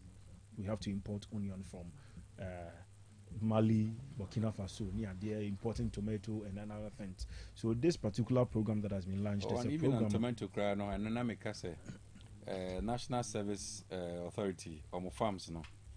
I'm not transplantive. I'm not what you hear me. Dr. Cash, the area said we would make sure that we will use this to create jobs. Or the video no. Feed Ghana project will be able to create jobs. Yeah. Direct jobs. And your jobs are because if you introduce a policy to say what you are trying to do is that will be all interested in poultry farming will now have to go into poultry farming. And the end product of policies in a say we can get to a point in time where we will totally reduce the total amount and the percentage of importations that we do. A bit to me, and yeah, this is NSC, National Service Authority, tomato, and I think Obia or Facebook BR can see. And this is a huge one. My member Patrick Kwame Otuya Abaso. I think this is an innovative policy, and also idea to help our agric sector. And I believe that we say Obia or interested in agric or go into it, and I think it helps. Dr. Cass, talking about budgetary allocation. Yeah. You see, now Dr. Ishak says when the government has allocated about 11 billion or 11 million Ghana cedi to government operations. No, try to equal. Say, I say scanner call no doors to see. They support your Greek. So, okay, we made a point blank and we explained it into detail. Say, this time round, what the government decided to do is absorb some of the institutions, agencies now, and work in under government. If you look now, Information Service Department has been absorbed into the presidency. Right? Ghana News Agency has now been absorbed into presidency, including other ministries. You couldn't just have. You can't put them out. We can't lay them out. Absorb them. Into who absorb you now? Government will now pay directly from the presidency. And some control and we say now it is so not to say. I mean, if you want to look at budgetary allocation, the MPP even in 2022 budgetary allocation, they allocated a woeful 1 million Ghana cedi to the Agric Ministry. That was the time I know some more year planting for food and jobs. As our planting for food and jobs, you will say Agric Minister, Agric Ministry, wherever that particular policy led the country to. We don't know. Doc. Let me applaud this. Right. Okay, thank you. Okay, I think policies on paper. I think it's a good thing. This is not the first time I see some of these things.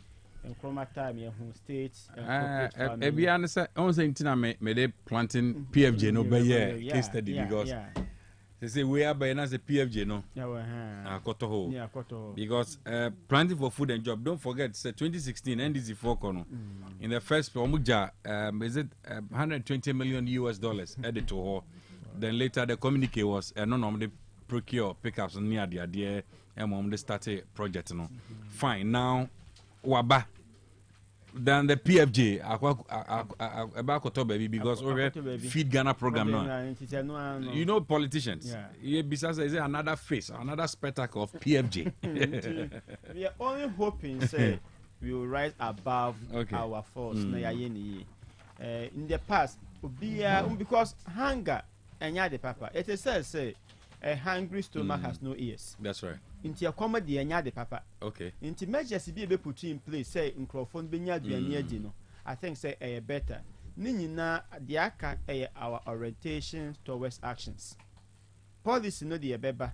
Oh ye beba you can come for 1 billion. So when sabe can sikano.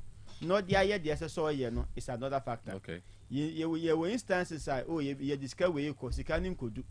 Na akwako kakwem. We are only hoping say plans has been put in place, you know. You bet to me through the details of the plan. Now you discover we kwa ye hwa me dua sa de we ameso aba so mfa so. De ye kan nyina no de hwa se ma me de ma me hia ne say okọ market ntosu ho okọ jeni ho. Ma me onte brofo found the becheche ma fa bia. De onima se wakọ market na aduane ho no atobi. Enu nti se budget no obi de ye greater than so obi de by a certain percentage. My mom is not interested in these statistics. The mammy here say, President buy no car so be aduane aba ampa aduane aba ampa ntoso ho. No ye hwe anim kwan. Matias. Statistics ne de yen de yen fanya hwe. De here say akwa market na aduane ho ne nya bia. Matias dog. Ayiko heba bread me pacho ya to be why na pan no ye kama pa esanso ayare because ye from kro wo ho ntumi na enti shewa wo so ne ade yade nketenkete bititi oni padua no mu a ayiko heba bread na bebo koko wom cinnamon wom garlic atadwe na prekesa ne ade aye ti bomodin a odu abu akwa sepase pesianse kwan so pedudu atu from 0541 173658 0541 173658 odu OTEC FM yanim ha so obenya pano ne biato ana wo na mabu akwa ewo mesi abu akwa kejetia ebu akwa station ho a obetua fresh station 0246 041423 0246 041423 db pano ne kama pa isha yako. Yes, now can say me. Yeah, the name can say planting for food and jobs reduce rice importation. Really? Yeah. Yes. Effect, no, was it that was it that great? Almost halved. Okay. Almost halved, yes. And you see, this is the essence of the statistics. And yes, we'll be go to statistics and no per se. Statistics for statistics. What do you say? First term of a Kufuor government in terms of World Food Security Index. Okay, from 70. Thank you, Ishak. From 78th to 59th in terms of world ranking. Yeah, very program nechi yet to read more about it. May I say. Na mefa birthday wish we Emma Asamoah Emmanuel and Ewawoda Kunsu and Awo and Ewawoda. Happy birthday to you, Asamoah Emmanuel. A birthday wish coming from Chenebua Kodia. Ya Dodona friend TK. Awo Kunsu. Osai mobile agent. Also my happy birthday. Why? About the Yankupon Shra Papa. We so enkoma Emmanuela Edu Jenfi aka Ella. And Ewawoda. Happy birthday to you. May the Lord prepare you for greater exploit. Norma Bibia Sonia, the other Sabe can be also Enye Shira. We a former student at Ghana Baptist University, Kumasia 2023 year group. A happy birthday to you, Emanuela. Happy birthday to you once again.